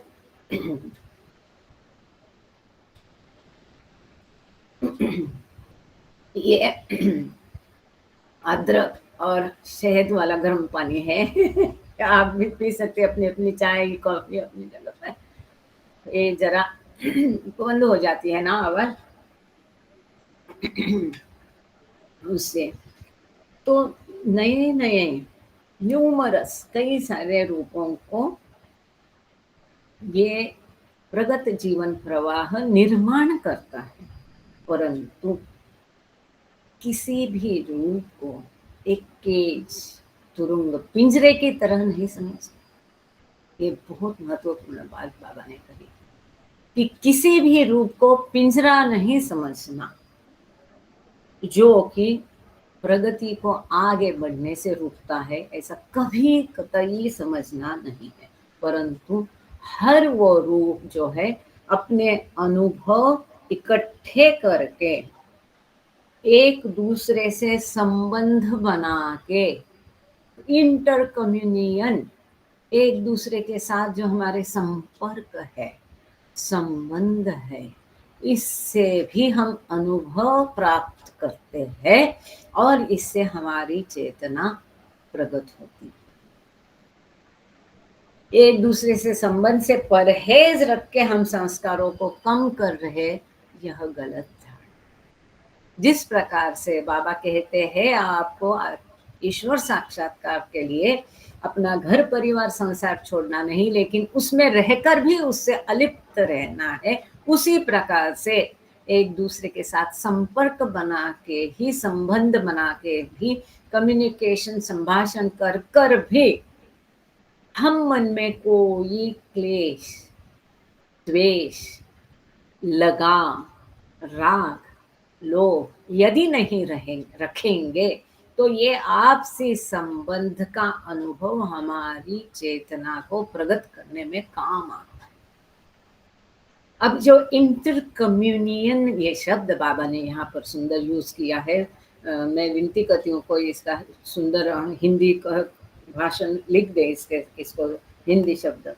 अब ये जो इंटर कम्युनियन होता है ये उसी प्रजाति के लोगों के साथ हो सकता है या दूसरी प्रजाति के साथ भी हो सकता है।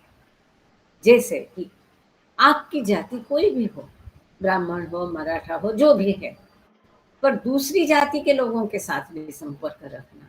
आप महाराष्ट्रियन हो, तेलुगु हो, कुछ भी हो, तो दूसरे प्रदेश के लोगों के साथ भी संपर्क रखना। आप भारतीय हो या अमेरिका वाले हो, दूसरे देश के लोगों के साथ भी संपर्क रखना। इसी प्रकार से एक दूसरे के संपर्क से भी अनुभव समृद्ध होकर चेतना विकसित होती है। ये इंटरचेंज जो है, अनुभवों का आदान प्रदान भी उत्क्रांति में एक महत्वपूर्ण पहल करता है। इन द सेम वे, इसी प्रकार से intercommunication of some type is an important factor even in the world of plants and animals. यहाँ तक कि वनस्पति और पशु जगत में भी आपसी जो इंटर कम्युनिकेशन है ये बहुत महत्वपूर्ण घटक है, ये बाबा कह रहे हैं। इसका उदाहरण मैं इतना ही दे सकती हूँ, आपने कई सारे वीडियो देखे होंगे या किसी घर में देखा हुआ है कि बिल्ली और कुत्ता साथ में आराम से रह रहे। हमारे एमपीआर में भी हम ये दृश्य को देखते हैं, या बाघ और कुत्ते का पिल्लू एक साथ रह रहे हैं। ऐसे कई सारे वीडियोस आजकल आ जाते हैं। या एक पेड़ पर दूसरी लतिका ऊपर चढ़ी है, वो पेड़ के आधार पर, ये भी एक इंटरकम्युनियन का उदाहरण करके दिया जा सकता है, ऐसा मैं मानती हूँ। Exchange of experiences and evolving together are not necessarily conditioned by the use of spoken or written language, which facilitates profiting by each other experiences. या आपसी संभाषण जो है, एक दूसरे के साथ वार्तालाप जो है, एक दूसरे से संपर्क रखना है, या लिखत या बोली केवल भाषा से ही उपलब्ध होता है, ऐसा बिल्कुल नहीं है। बाबा कह रहे हैं केवल भाषा के मार्फत ही संपर्क रख के उत्क्रांति होती, ऐसा नहीं है। एक दूसरे के अनुभव साझा करने के लिए केवल भाषा का ही साधन नहीं है।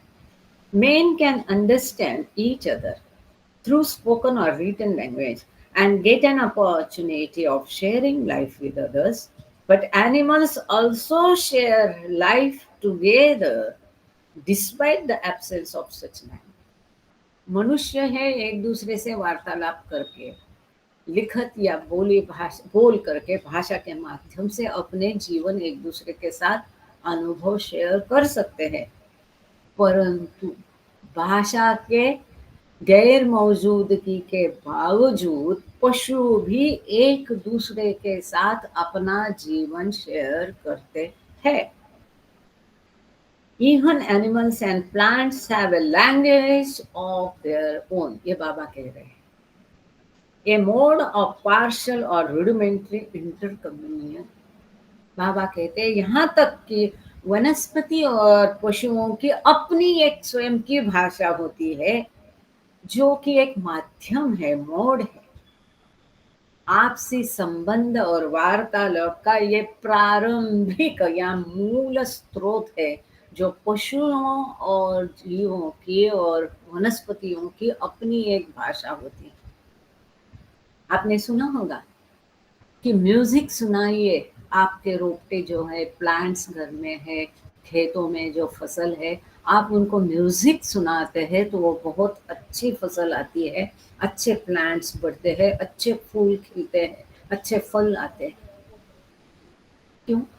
ये इंटरकम्युनियन उनको समझ में आ जाता है, संगीत का प्रभाव। ये भी इसी का एक तरीका है। तो ये पशु और वनस्पतियों की भी अपनी भाषा होती है। वो आपस में अपनी भाषा में वार्तालाप करते हैं। ये हमें समझ में नहीं आएगी। ये कब समझ में आएगी? जब आपको ईश्वर साक्षात्कार हमको होगा। जब हम सद्गुरु बन जाएँगे, तो ये सभी पशु, पंछियाँ और वनस्पति की भाषा भी हम समझ जाएँगे। They share life with other forms and advance together. आंतरिक संवाद। थैंक यू सुषमा जी, कौन सुरेखा ताई जो भी था, हाँ, थैंक यू। आंतरिक संवाद ये बहुत अच्छा है। यहाँ सबको मिलजुल के आगे बढ़ने की बाबा कहते हैं यहाँ, इसीलिए स्वार्थ नहीं है। चाहे ये आंतरिक सुसंवाद के मार्फत हो, चाहे अनुभव को साझा करने के मार्फत हो, हर जगह बाबा ने कहा है इवॉल्विंग टुगेदर, एक साथ प्रगत होना है। मैं ही खाली प्रगति करूं तू नीचे बैठ जाए, ये नहीं होता है। क्यों? ऐसा क्यों? एक साथ क्यों? कोई उत्तर देगा? एक साथ प्रगत क्यों होना है? क्योंकि हमारे संस्कार एक दूसरे से जुड़े हुए, अटके हुए हैं, चिपके हुए हैं। अगर पीछे वो रह गया तो हमको भी पीछे ही रहना पड़ेगा। इसलिए सबको, इसीलिए ये जो हम ये प्रेयर करते हैं, छोटी प्रार्थना, प्रियतम प्रेमी के बाबा ना, हेल्प अस ऑल। हम पश्चाताप करते हैं तो हम सबके लिए पश्चाताप करते हैं। तो एक फॉरेनर ने पूछा था क्योंकि हम क्या है, इसको ज्यादा जानते हैं, हृदय प्रेम भाव को, और वो इससे ज्यादा चलते हैं। तो उन्होंने एरस से पूछा मेरे सामने कि ये हम सबके लिए पश्चाताप क्यों करें, उनके बुरे कर्म के लिए मैं क्यों पश्चाताप करूं और माफी मांगू, सबके लिए मैं क्यों बाबा का प्रेम मांगू? वो इसलिए because we have to evolve together. हमारे आपसी एक दूसरे के साथ संपर्क है, संबंध है, संस्कार जुड़े हुए हैं। इसके लिए हमको एक साथ ही आगे बढ़ना। क्यों? दूसरा कारण ये है कि कोई दूसरा नहीं, हम सब एक ही हैं, एक ही पिता के पुत्र समझो। तो सभी भाई बहनों की प्रगति की हम आशा करते हैं। चाहे हम एकत्व का प्रिंसिपल देखें तो हम सब एक ही आत्मा है। आप सब भी मैं हूँ, मैं मतलब आप हो, हम सब एक है, कोई दूजा नहीं है। अगर आप भी मैं है तो आपकी प्रगति होना भी उतना ही जरूरी है जितनी मेरी प्रगति होना है। इसलिए we have to evolve together, हमारी क्रांति इकट्ठी होनी है। They share life with other forms and advance together. दूसरे जीवों के साथ अपना जीवन अनुभव करके वो साथ में प्रगत होते हैं। In fact, all forms and species live in a common world. वास्तव में सभी ये रूप है, प्रजातियां है, एक ही कॉमन जगत है ना। उसका जगत अलग है, हमारा जगत अलग है क्या? नहीं, सभी आखिरकार इस विश्व में ही है। एक ही विश्व में हम सब कुछ है, एक ही निर्मिति के हम सब, कॉमन निर्मिति का हम भाग है। इसके लिए हमें ये तथ्य है कि सभी रूप और प्रजातियां एक ही कॉमन वर्ड के हैं।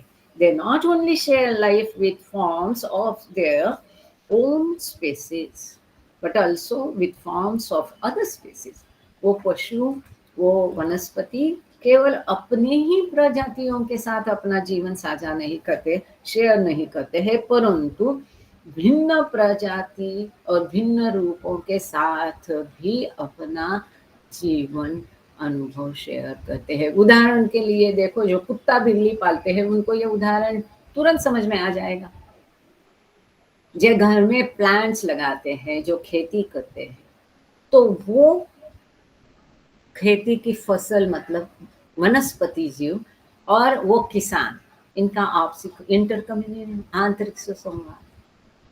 वो कुत्ता जो घर में पाला है तो वो पशु और वो मनुष्य भिन्न स्पेसीज हो गई, भिन्न रूप हो गए, भिन्न प्रजातियां हुई, इनका भी आंतरिक संवाद है कि नहीं?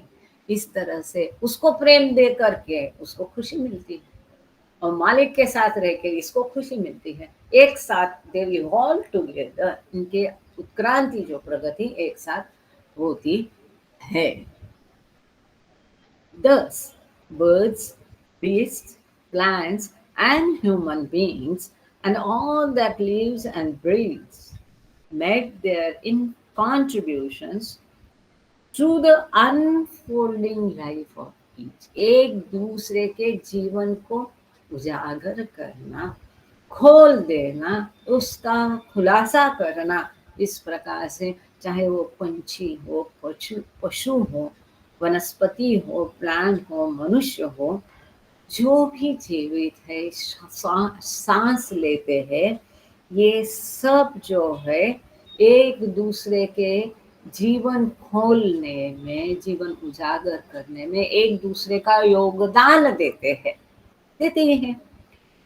तो ये वनस्पति हम नहीं खाएंगे तो जीवित कैसे रहेंगे? तो हमारे जीवन के लिए वो अपना योगदान दे रहे हैं, वनस्पति उगा के हम अपना योगदान दे रहे हैं। एक उदाहरण के लिए इस प्रकार से एक दूसरे के लिए कॉम्प्लीमेंट्री है, पूरक है। सभी रूप और सभी जीव और सभी प्रजातियां एक दूसरे के लिए पूरक है, कॉम्प्लीमेंट्री है। The unfoldment of the divine in life is a common enterprise and not an exclusive achievement. बहुत सुंदर है ये सेंटेंस कि जीवन में जो दिव्यता का प्रगटीकरण होता है, डिवाइन देवत्व का प्रगटीकरण होता है, वो कोई विशिष्ट उपलब्धि नहीं है। ये सबके लिए एक सामान्य उद्यम है, एक कॉमन पर्पस है। सभी जीवों का ध्येय एक ही है, कॉमन पर्पस है, सामान्य एक कॉमन उद्देश्य सभी जीवों का, सभी सृष्टि की निर्मिति का एकमात्र उद्देश्य कौन सा है? बता। ईश्वर साक्षात। इसके लिए सभी जीवों में ये दिव्यता का प्रगटीकरण होना, मैनिफेस्टेशन होना, ये कोई आम बात है, कोई खास बात नहीं है, क्योंकि सभी जीवों का यही उद्देश्य है। मैं उस इंग्लिश सेंटेंस को फिर से पढ़ती, शायद मैं हिंदी में ठीक से ना बोला हो तो। The unfoldment of the divine in life, जीवन में दिव्यता का खुलना, प्रकट होना, इज ए कॉमन एंटरप्राइज, ये साधारण बात and not an exclusive achievement, ये कोई बड़ी बात नहीं है, असाधारण बात नहीं है, विशिष्ट उपलब्धि नहीं है, जो बहुत महान है, बहुत कठिन है। इसको बाबा क्या कहे हैं? ये कॉमन एंटरप्राइज है, मतलब सबके लिए ये कॉमन है। उस जीव का उद्देश्य अलग और मेरा अलग नहीं है ना? उस प्रजाति का, उस रूप का उद्देश्य अलग और मेरा उद्देश्य अलग है क्या? नहीं। सब रूपों का उद्देश्य एक ही है, वो है ईश्वर साक्षात्कार। ठीक है, अब आगे चलते हैं। Even the evolution of angels and archangels, अब यहाँ बाबा एंजल, देवदूतों की बात कर रहे हैं, सुन लीजिए।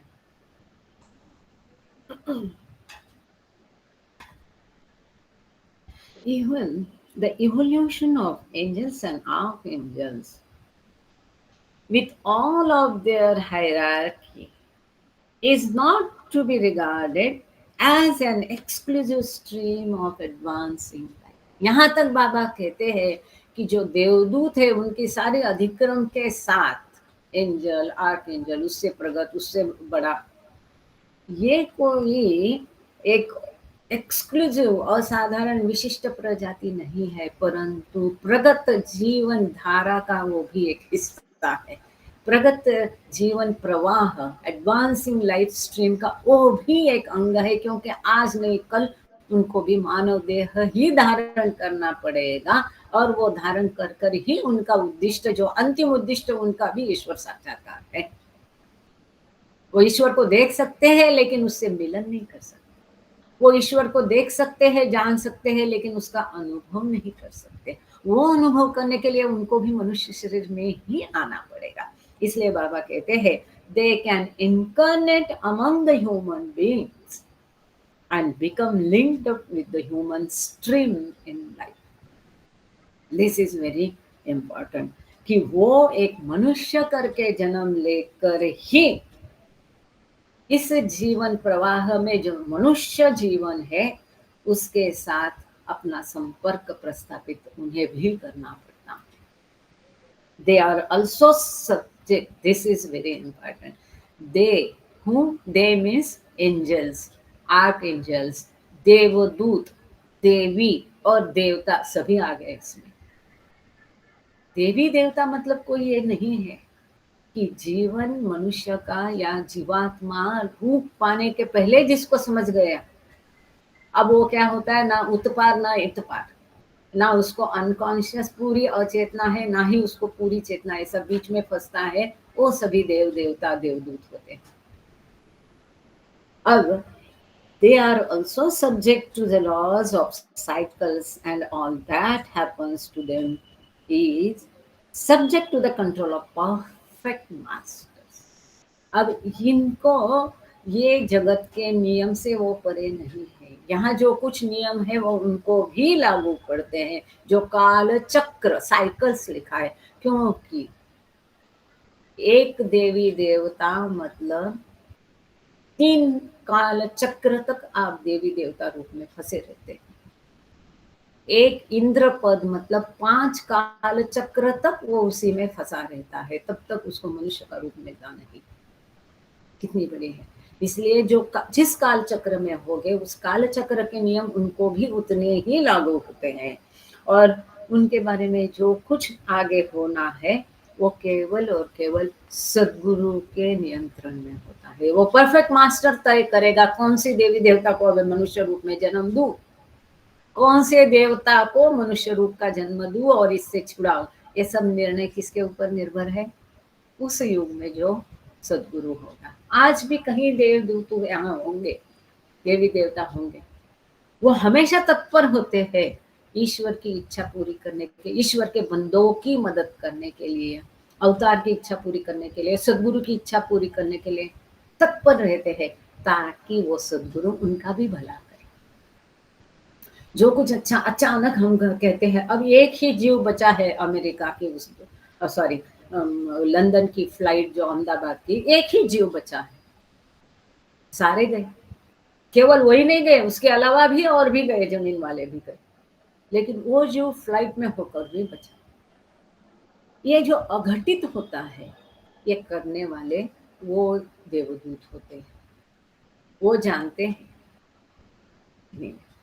इन द सब ह्यूमन यहाँ अब बाबा अमानवीय में आ रहे, अमानवीय रूपों के बारे में बता रहे हैं, ठीक है।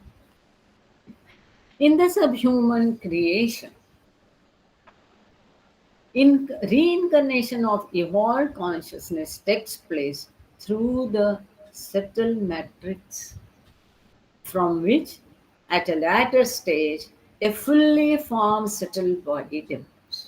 अब हमको ये बात पहले समझनी पड़ेगी। हमारा देह 3 देहों से बना है, ये सबको पता है, कई बार हम इसको स्थूल सूक्ष्म मनोदेह, लेकिन केवल मनुष्य रूप में ही मनोदेह पिक्चर में आता है, उसके पहले कभी नहीं। और जो सूक्ष्म देह है ये वनस्पति रूप के नीचे रूपों में सूक्ष्म देह इतना प्रकट नहीं होता है, ना के बराबर माइक्रो होता है, वास्तव में पिक्चर में धीरे धीरे प्रकट होना लगता है सूक्ष्म देह और वनस्पति रूप से। इस सूक्ष्म देह के बारे में और इन रूपों के बारे में आगे बाबा ने एक महत्वपूर्ण सेंटेंस याद किया है। In the sub human creation, जो अमानवीय मतलब मनुष्य के नीचे के जो रूप है उसके बारे में, चाहे वो पशु हो, पक्षी हो, जलचर हो, एक्सेट्रा एक्सेट्रा, जो जन्म उस मनुष्य में पुनर्जन्म होता है, लेकिन अमानवीय रूप में आगे का जन्म उसी स्पेसिस में दूसरा जन्म, इस अर्थ से रीइंकार्नेशन कहा है। उसे वही आत्मा का दूसरी प्रजाति में उसी रूपों में जन्म। यहाँ री इनकर्नेशन मतलब कृपा करके पुनर्जन्म नहीं समझना। In the sub human creation री इनकर्नेशन ऑफ इवॉल्व कॉन्शियसनेस। अब देखो रूप नहीं कह रहे, री इनकर्नेशन किसका? प्रगत चेतना का। इवॉल्व मतलब उत्क्रांत। Takes place through the subtle matrix. सूक्ष्म का ये जो यहाँ कई 2-3 अत्यंत महत्वपूर्ण बातें एटलीस्ट मुझे पता नहीं थी, आपको पता है तो मुझे मालूम नहीं। तो ये जो अब आगे हम थोड़ा बहुत पढ़ने वाले हैं सूक्ष्म देह और अमानवीय रूपों का, तो इसमें 2-3 महत्वपूर्ण बातें बाबा ने छोटे पैराग्राफ में उजागर की है। तो आप उसको अभी ध्यान से सुना कि बाबा कहते हैं यह अमानवीय रूप का जो फिर से दूसरा प्रगत जन्म होता है या अगली स्पेसिस में जन्म होता है, ये कैसा होता है? सूक्ष्म के ढांचे से ही होता है। सटल मैट्रिक्स, सर एम आई राइट? सटल मैट्रिक्स शब्द है, मतलब ढांचा, सूक्ष्म का जो ढांचा है। क्योंकि ये स्थूल जगत का आधार सूक्ष्म जगत है। सूक्ष्म मतलब प्राण। यदि प्राण जगत नहीं है तो कुछ भी नहीं है। भले, थैंक यू सर, भले वो पशु हो, पंछी हो, वनस्पति हो, उसमें प्राण तो है। वो प्राण कहाँ से आता है? सूक्ष्म जगत से ही आता है। तो ढांचा कहाँ पर है उसका? सूक्ष्म में ढांचा है। अब ये जो ढांचा है ये आगे की स्टेज में एक सूक्ष्म शरीर करके पूरी तरह से विकसित होता है। मैं इसको फिर पढ़ती हूँ। In the sub human creation reincarnation of evolved consciousness takes place through the subtle matrix, from which, at a later stage, a fully formed subtle body develops.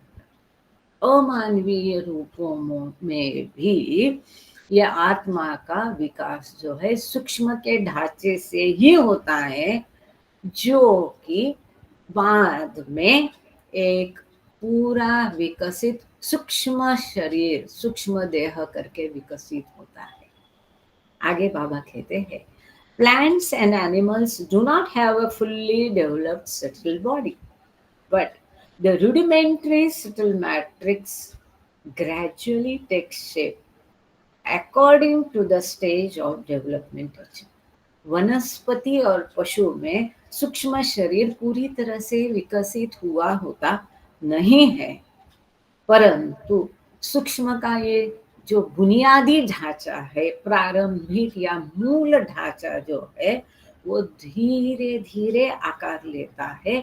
जिस जिस स्तर पर वो आत्मा है, उसका विकास का जो पायदान है, उसके विकास की जिस सीढ़ी पर हो, उस प्रकार से ये सूक्ष्म शरीर धीरे धीरे विकसित होकर के मनुष्य रूप में ये सूक्ष्म शरीर पूरी तरह से विकास होता है। हालांकि ये सूक्ष्म शरीर का काम है, क्या काम है? इंट्यूशन। ये पशुओं में भी अच्छा होता है क्योंकि उनका सूक्ष्म शरीर काफी तरह से विकसित पूरा नहीं है, लेकिन है, ढांचा उनका सूक्ष्म का है। इसके कारण इंट्यूशन उनको भी होता है। इंट्यूशन वनस्पति को भी होता है, तभी तो वो अपने खाद की दिशा में उनकी जड़ें फैलाता रहता है, ढूंढता रहता है। यहाँ पत्थर है, यहाँ मिट्टी है, यहाँ मुझे पानी मिलेगा पीने को, यहाँ मुझे खाद मिलेगा। ये कौन करता है? वनस्पति की जड़ें। मतलब वनस्पति कैसा करता है? वो कोई पाठशाला में गया, इसे किसी गुरु ने सिखाया हुआ वनस्पति को कैसे अपना जड़ अंदर घुसाना है? ये है इंट्यूशन। वो कहाँ से आता है? उसकी बुनियादी ढांचा जो है, सूक्ष्म का ढांचा है, वो मूल है, प्रारंभिक है, बुनियादी है, वहां से उसको वो समझ में आता है। This subtle matrix instinct, yes, यही तो इंस्टिंक्ट है, वो जो उसको समझ में आ जाता है। इसी तरह से पशुओं को समझते हैं कि कैसा रक्षण करना है, कहाँ से शत्रु आ रहा है, कैसा अपना रक्षण करना है, कैसा अटैक करना है। This subtle matrix is the vehicle for the transmigration of subhuman consciousness. अब ट्रांसमाइग्रेशन मतलब स्थानांतरण, पूरा मतलब एक प्रजाति से दूसरे प्रजाति में जन्म लेना, एक रूप से दूसरे प्रजाति में, दूसरे रूप में जन्म लेना। तो बाबा कहते हैं this subtle matrix is the vehicle for the transmigration। ये जो हम स्थानांतरण करते हैं, रूपों का ये विकास होता है, रूपों में बदलाव होता है, वनस्पति, जलचर, पंछी, पशु, ये किसके कारण होता है? इसका बुनियादी ढांचा सूक्ष्म का है। ये सूक्ष्म के ढांचे पर ही ये स्थानांतर का विकास अवलंबित है, उसके ऊपर ही निर्भर है। This subtle matrix is the vehicle, ये माध्यम है for the transmigration of some human consciousness from one species into another। ये जो उपमानवीय या अमानवीय मतलब मनुष्य के नीचे के जो रूप है, उनकी चेतना को एक प्रजाति से दूसरी प्रजाति में स्थानांतरण करने के लिए ये जो सूक्ष्म का ढांचा है, ये एक माध्यम है। ये माध्यम के ही द्वारा उसकी चेतना का एक रूप से दूसरे रूप में स्थानांतरण होता है। It is also the medium in which the subhuman creatures live in the astral before taking a new gross form। इसका कभी आपने सोचा था? मैंने तो नहीं सोचा था। जैसा मनुष्य मर जाता है, मृत होता है, वैसे वनस्पति, पशु, पंछी, जलचर ये भी मृत होते हैं। अब ये जो सब ह्यूमन है, उपमानवीय जीव है, अमानवीय, सॉरी नॉट अवमानवीय जीव है, ये भी मृत होते हैं। मनुष्य मृत होने के पश्चात जैसे एस्ट्रल वर्ल्ड में रहता है, ठीक उसी तरह से ये पत्थर से लेके पशु तक के जीव भी मृत्यु के पश्चात एस्ट्रल वर्ल्ड में रहते हैं। किसके द्वारा? सूक्ष्म देह द्वारा। ये भी एस्ट्रल वर्ल्ड में, क्योंकि स्थूल देह तो मर गया, दफना दिया है ना, तो सूक्ष्म देह के द्वारा ये रूप भी एस्ट्रल वर्ल्ड में रहते हैं। दूसरा, स्थूल रूप पाने के पहले, जैसे दूसरा जन्म पाने के पहले हम एस्ट्रल वर्ल्ड में मनुष्य रहते हैं, इसी तरह से पशु पंछी ये अवमानवीय सब ह्यूमन लाइव्स जीव भी दूसरा स्थूल रूप पाने के पहले, मानो एक कुत्ता मर गया, एग्जाम्पल, हाँ, तो सपोज बाघ मर गया, अब दूसरा रूप उसको कोई सिंह का पाना है, कुत्ता बिल्ली का पाना है, तो उसके पहले वो भी अपने सूक्ष्म देह के द्वारा ये जो ढांचा है सूक्ष्म का, सटल का, उसके सहायता से वो एस्ट्रल वर्ल्ड में दूसरा रूप पाने के पहले रहता है। ठीक, एज ए जनरल रूल, एक सामान्य नियम ये है, the life stream advances through opposites, विरुद्ध के मार्फत ही ये जीवन प्रवाह प्रगत होता है, ये सामान्य नियम है। अब ये आगे बाबा एक बहुत इंटरेस्टिंग बात बता रहे।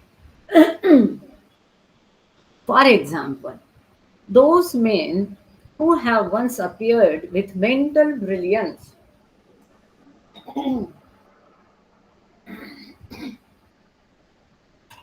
उदाहरण के लिए, सादृश्य के लिए बाबा कह रहे, वो मनुष्य जो किसी जन्म में बहुत सारी मानसिक प्रतिभा या बौद्धिक ज्ञान के साथ जन्मे थे इस स्थूल जगत में, are sometimes devoid of that mental brilliance in a subsequent incarnation. उनके बाद के पुनर्जन्म में कभी कभी वो इस मानसिक प्रतिभा या बुद्धिमत्ता से वंचित रहते हैं। क्यों? क्योंकि एक बुद्धिमान मनुष्य का अनुभव उस आत्मा में ले लिया। अब एक बुद्धू का अनुभव भी उस बुद्धिमान को लेकर के, ये दो विरुद्ध को अनुभव करने के बाद ही उसकी चेतना उस एस्पेक्ट में प्रकट होगी। कभी एक बहुत बुद्धिमान था, प्रतिभाशाली व्यक्ति वो था, लेकिन हो सकता है कि अगले कोई जन्म में एक बुद्धू व्यक्ति करके वो बुद्धिमान जन्म ले सकता है। क्यों? क्योंकि ये जीवन प्रवाह विरुद्ध से ही, विरुद्ध को अनुभव कर कर ही प्रगत होता है। ये सामान्य नियम है इस प्रगत जीवन धारा का। ये नियम है। Okay. As a general rule, the life stream advances through opposites. For example, those men who have once appeared with mental brilliance in the gross world, इस भौतिक जगत में वो व्यक्ति जो एक एक कभी बौद्धिक ज्ञान, मानसिक प्रतिभा, बुद्धिमान करके जन्मे हैं, are sometimes devoid मतलब उसको, उससे वंचित होते हैं, sometimes devoid of that mental brilliance in a subsequent incarnation. Of course, the capacities of mental brilliance which they have, this is important again. अब देखो यहाँ और एक महत्वपूर्ण मुद्दा बाबा ने क्लियर किया है। क्या कहते हैं बाबा? Of course. फिर आपको लगेगा अरे जो कुछ मैंने किया क्या व्यर्थ गया? नहीं, आगे बाबा ने वो स्पष्ट किया है। Of course, the capacities of mental brilliance which they have once acquired are retained in the mental body and are in no way destroyed. Yes, जब भी कभी उन्होंने जो कुछ हासिल किया, चाहे वो शास्त्र हो, तंत्र ज्ञान हो, गाने की प्रतिभा हो, कला हो, कोई भी प्रतिभा जो उन्होंने प्राप्त किया था, ये सब उनके मनो शरीर में आबादित रहता है, वहाँ स्टोर रहता है, वहाँ वो संभाल के रखा जाता है और वो किसी भी तरह से नष्ट नहीं होता है। अगले जन्म में भले वो बुद्धू करके जन्मे, इतना प्रतिभाशाली व्यक्ति नहीं रहे, उसको ये प्रतिभा, बुद्धिमत्ता नहीं दी जाएगी, लेकिन पहले जन्म में उसने जो कुछ भी प्राप्त किया होगा, 10,000 किताबें पढ़ी होगी, वो ज्ञान सब उसके मनो शरीर में आबादित रहता है। चाहे आप इसी जन्म में मुक्ति मोक्ष पाए या चाहे किसी और जन्म में, आज जो कुछ आप पढ़ रहे, सुन रहे हो, दिल लगा के, पूरे ध्यान से, यकीन मानिए, यहाँ बाबा ने बताया है, मैं नहीं कह रही, ये सभी आपके मनो शरीर में स्टोर रहेगा। किसी न किसी दिन ये अपना कार्य जरूर करेगा, इस जन्म में या किसी और जन्म में। ये कभी नष्ट नहीं होता है। बट द इंट्रिंसिक लॉजिक मतलब वास्तविक तत्वज्ञान, but the intrinsic logic of the spiritual advancement of the soul may entail for it a period in which these capacities of mental brilliance are not accessible to it. परंतु आध्यात्मिक प्रगति का एक वास्तविक तत्व करके ऐसा एक समय आता है कि जिस जीवन काल में उस आत्मा के लिए एक विशिष्ट समय में जो आवश्यक है, ये समय भी उसके जीवन काल में, जहां ये बौद्धिक ज्ञान, मानसिक प्रतिभा उसको प्राप्य नहीं होगी, या गम्य नहीं होगी, अभिगम्य नहीं होगी, उसको एक्सेस नहीं रहेगा, उसमें अंदर है, इसके मनोशरीर में वो स्टोर है।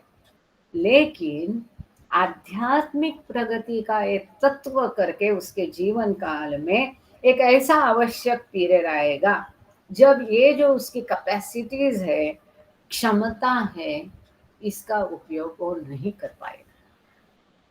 The opposites of experience are equally necessary for the full unfoldment of spiritual understanding। बार बार बाबा ने ये कहा है, आध्यात्मिक उच्च समझ के लिए ये विरुद्ध का अनुभव करना ये बहुत जरूरी है।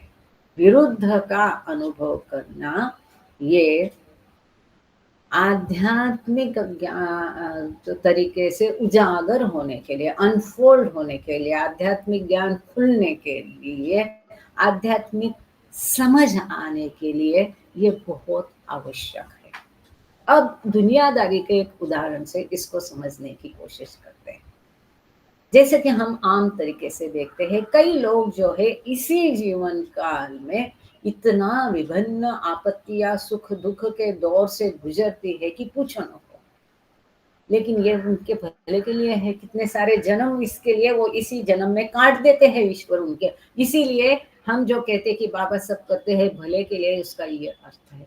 जो किसी एक व्यक्ति होता है, बहुत गरीब होता है, खाने के लाले है, बाद में ऐशो आराम में देखते हैं, या उसके विपरीत होता है, चैन ऐशो आराम में जिया हुआ व्यक्ति सड़क पे भीख मांगते नजर आता है एक ही जीवन काल में। ये जब कोई गरीब मेहनत मजदूरी से अमीर बनता है, अशिक्षित साक्षर बनता है, तब उसमें जो समझ आती है, जो मैच्योरिटी लेवल उस व्यक्ति की देखो।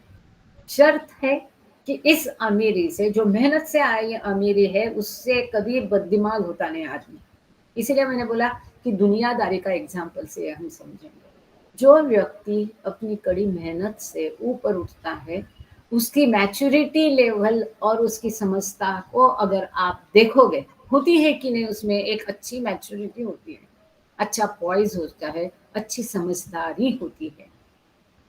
जो वो किसान जो हमेशा निसर्ग पर निर्भर होता है, असहाय होता है, खेतों में मिट्टी में काम करता है, उसकी समझदारी देखो एक और समझदारी होती है। इसी प्रकार से यदि भौतिक जीवन में ये हम देखते हैं, तो अध्यात्म में भी विरुद्ध को अनुभव करके ही अध्यात्म और अधिक समझ में आता है और व्यक्ति की चेतना उतनी प्रगट होती है। डाइजेस्ट हो रही है बात कि विरुद्ध की जरूरत अध्यात्म में क्यों है। आगे चलते हैं। अब मानो जैसा एक अमीर है, हमेशा अमीरी देखी है, कभी उसने गरीबी देखी, उसका तौर तरीका कैसा रहेगा, और जो लड़का गरीबी से अमीरी में गया, उसका तौर तरीका कैसे रहेगा। तो हमने दोनों का अनुभव किया है, तो उसकी एक मैच्योरिटी अलग, समझ, जीवन की समझ उसमें अलग रहेगी। और जो विरासत में अमीर लड़का है, उसकी समझ उतनी प्रगल्भ नहीं रहेगी। Once a soul acquires the human form, the general rule is an onward march through human incarnations only। यहाँ और एक महत्वपूर्ण बात बाबा कह रहे हैं कि एक बार मनुष्य के रूप में जन्म लिया तो ये सामान्य नियम है कि उसके आगे के सभी पुनर्जन्म मनुष्य के रूप में ही होते हैं। वो आगे ही चला जाता है, कभी भी पीछे आता नहीं है। Retrograde incarnation is extremely rare in the advancing self-fulfillment of the life stream। ये जो जीवन प्रवाह है, स्वयं स्फूर्त प्रगत जीवन प्रवाह है, इसमें पतित होना, पीछे जाना, ये असंभव से असंभव, बहुत ही एक्सट्रीम रेयर, बहुत ही दुर्लभ केस है।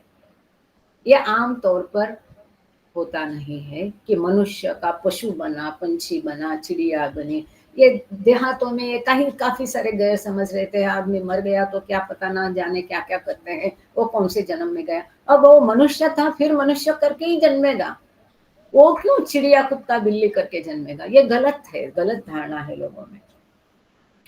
इसके बारे में बाबा यहाँ बात कर रहे हैं। It sometimes results from flagrant misuse of occult powers. Retrograde incarnation is not a general rule, but an extremely rare exception. पीछे फिर वापस पीछे जाना ये सामान्य नियम नहीं है, बहुत ही दुर्लभ में से दुर्लभ अपवाद है। ये कब होता है?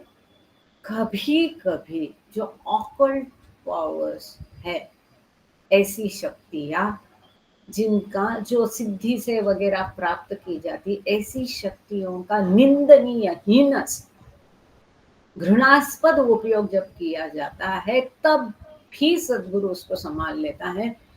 तो ऐसे केस में ये संभव है जब ऑकल्ट पावर्स का दुरुपयोग किया जाता है। Continuation of the human form without reversion to any subhuman form is the normal occurrence. साधारणतया नॉर्मल केस क्या है, जनरल रूल क्या है, मनुष्य फिर मनुष्य ही जन्मेगा। इसी तरह से मनुष्य रूप का कंटिन्यूएशन रहता है, वो फिर सब ह्यूमन फॉर्म में, अमानवीय फॉर्म में वापस कभी नहीं जाता है। Even for the gross violation of normal laws, a corrective is provided by the same soul having to go through the opposite of what he has done or experienced. यहाँ तक कि नीति मूल्य वो पालन नहीं करता है, तब भी इसको वापस मानव जन्म से पीछे नहीं डाला जा सकता। कितनी अनैतिक कार्य, कितना भी अनैतिक कार्य उनने किया हो, जो भी घृणास्पद है, किसी का खून किया हो, जो भी कार्य हो, अनैतिक कार्य से भी उसको पीछे नहीं गिराया जाता है, परंतु उसको करेक्टिव एक्शन उसमें किया जाता है। उसकी चूक कैसे सुधारी जाती है, उसको भी जो कार्य उसने किया है उसी प्रकार के कार्य से गुजरना पड़ता है। ये इसका इलाज होता है, चाहे उस जन्म में चाहे किसी और जन्म में। मानो उदाहरण के लिए ले लो कि किसी ने किसी का खून किया, अब ए ने बी का खून किया, बी मर गया, मतलब बी को अनुभव हो गया खून होने का, लेकिन अनुभव क्या है ए का? खून करने का। अब ये ए का भी खून होगा, चाहे उस जन्म में चाहे किसी और जन्म में। इस प्रकार से जो खूनी है उसको खुद को उसका मृत्यु खून के ही द्वारा होकर इस चीज का, विरुद्ध चीज का अनुभव करना पड़ेगा। ये उसकी सजा नहीं है, करेक्टिव एक्शन। बहुत सुंदर शब्द बाबा कहते हैं, ईश्वर कभी किसी को सजा देता नहीं है, क्योंकि हम सब ईश्वर है। वो सजा किसको देगा? सजा देगा तो वो अपने आप को सजा हो जाएगी। ये तो मनुष्य खुद ही करता है, वो उसकी खुद ही उसको वापस मिलती है। कर भला तो हो भला, ये तो सामान्य है, ये बहुत 100% बहुत मौलिक वाक्य है, कर भला तो हो भला। तो इसके लिए अगर बहुत अनैतिक कार्य भी उसने किया है तो उसको उसका विरुद्ध अनुभव करके उसका कार्य का करेक्टिव एक्शन, मतलब उसको सीधा करने का कार्य होता है।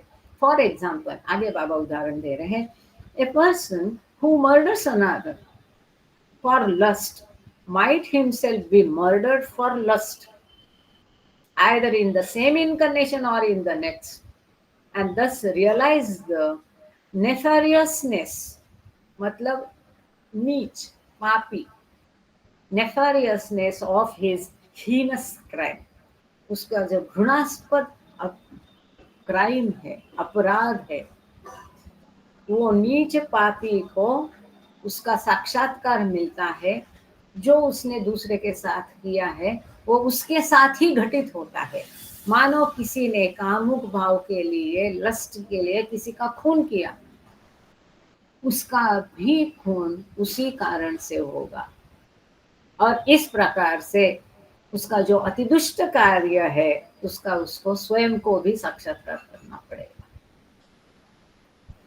आगे बाबा कहते हैं, however, a retrograde incarnation can take place in those exceptional circumstances where occult powers are used for the perpetration of heinous crime.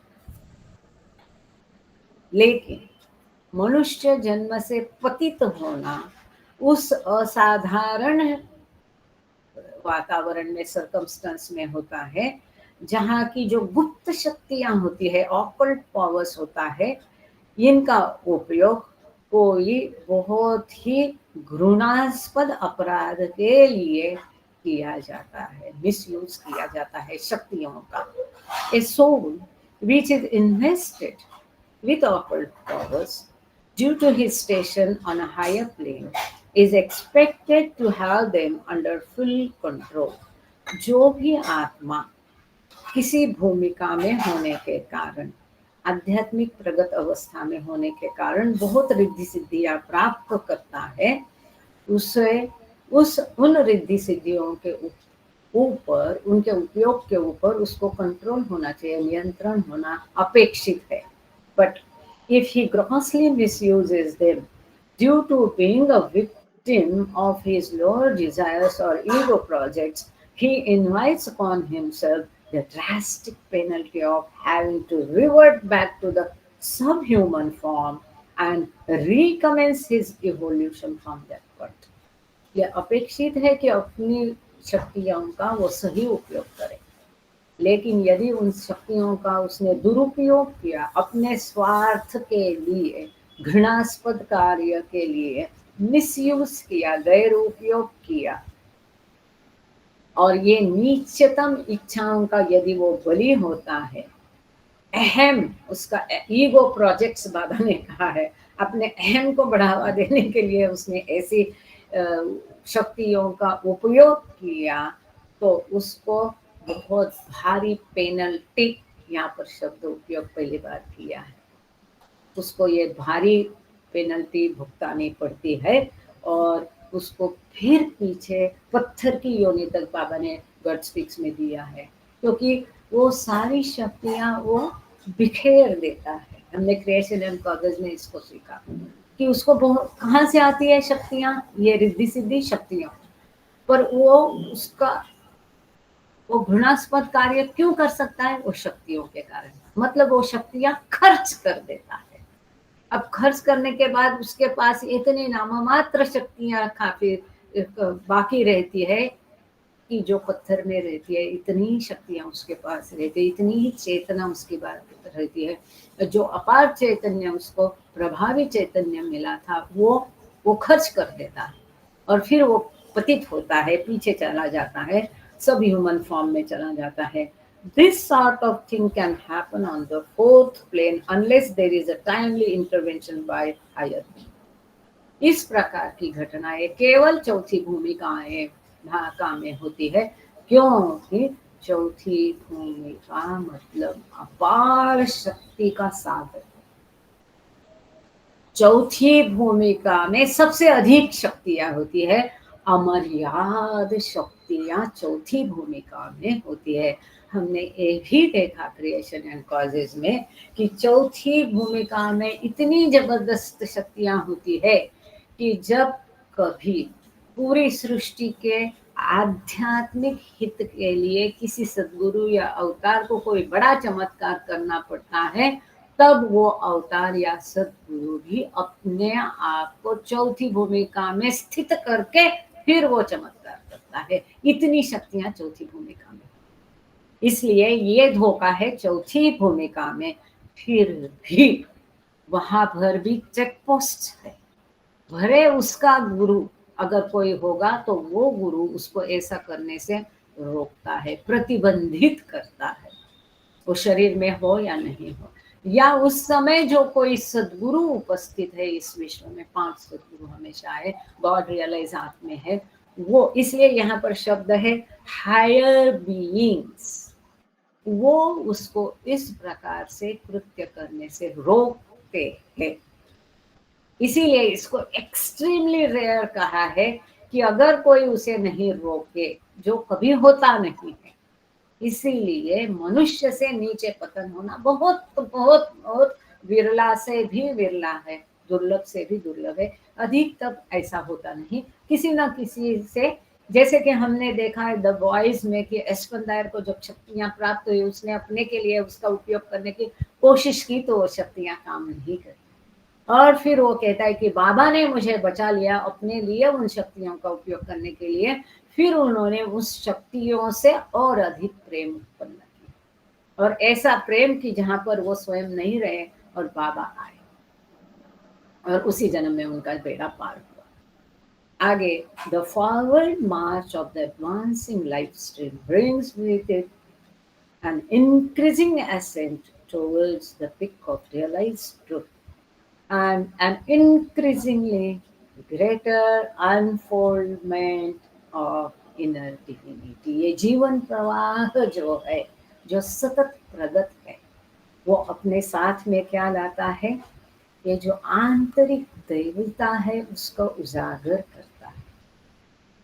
सतत, हर घड़ी, हर एक अनुभव से ये बहता हुआ प्रगत विकसित जीवन प्रवाह अपने अंदर दिव्यता को धीरे धीरे प्रकट करता है, उजागर करता है। ये सतत चढ़ती स्तर पर होता है, इंक्रीजिंग डिसेंट। ये हमेशा चढ़ती भांजनी में ऊपर की तरफ होता है, ताकि वो शिखर तक, चोटी तक पहुंच करके वहां पर अमर्याद आनंद शक्ति और ज्ञान का अनुभव करे, अमर्याद चेतना वो प्राप्त करे। वहां तक ये प्रगत बढ़ता जीवन प्रवाह उस आत्मा को चोटी तक लेकर जाने में सक्षम है, और ये बढ़ता विकसित जीवन प्रवाह यही करता है कि उस आत्मा को चोटी तक ले जा। Thank you Baba, thank you all of you. अवतार मेहर बाबा की जय। यहाँ पर the advancing stream of life जो छोटा लेक्चर इसमें था, ये पूरा हुआ, और अगली बार इससे भी इंटरेस्टिंग है कि पहला अवतार कौन, पहला गॉड रियलाइज कौन, कैसे आया, कहाँ से आया, 5 सद्गुरु की कब से मदद शुरू हुई, क्यों शुरू हुई। ये जो सुंदर टॉपिक है अवतार के बारे में, कि ये अवतार ही पहला गुरु था, अवतार एज द फर्स्ट मास्टर, ये टॉपिक का नाम है। ये सुंदर रहस्य बाबा ने इसमें उजागर किया। इसको हम अगली थर्सडे को देखेंगे। थैंक यू ऑल, आप सबका बहुत आभार जुड़ने के लिए, कि हमारा भी उत्साह टिका रहता है। अभी तक हम मानव ही है मानवीय भी नहीं और सुपर ह्यूमन भी नहीं है। तो ये बाबा की बातें हैं, इतना कष्ट लेकर बाबा ने हमारे लिए इतना छोटे छोटा सब समझाया है, तो इसको पढ़ना हमारा दायित्व है। यदि हम बाबा से प्रेम करते हैं तो बाबा को अच्छा लगेगा, है ना। उनकी बताई बातें हम सुन रहे हैं, पढ़ रहे हैं, इससे बाबा खुश होंगे। अपने प्रियतम खुद को खुश करना, यही तो हमारा काम है एक प्रेमी का। तो अगर किसी को कुछ सवाल इसमें है, डाउट्स है, पूछना है, बताना है, तो अभी नहीं, लेकिन समय हो गया है, 1 ही मिनट बाकी है। तो हम ये प्रार्थना के लिए केशव कुवारे सर, जय बाबा आप हो, आप प्रार्थना करिए आज। जय बाबा।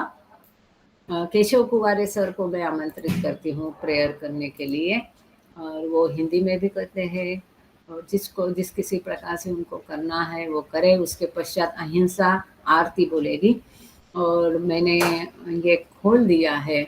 और फिर भी किसी को अगर कुछ पूछना है ये महत्वपूर्ण विषय पर, तो कृपा करके हैंड रेज करके रखिए अभी से, तो मैं जानूंगी तो फिर हम एक ही आरती लेंगे।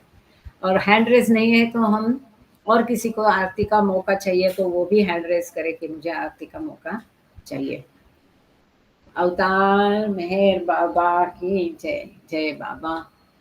है क्या कुंवारे सर, है क्या? अपना वीडियो ऑन करे तो मुझे पता चलेगा आप सुन रहे हैं। ठीक, थैंक यू। मुझे मालूम है कुछ लोग इतना मतलब है। Thank you. अवतार मेहर बाबा की जय।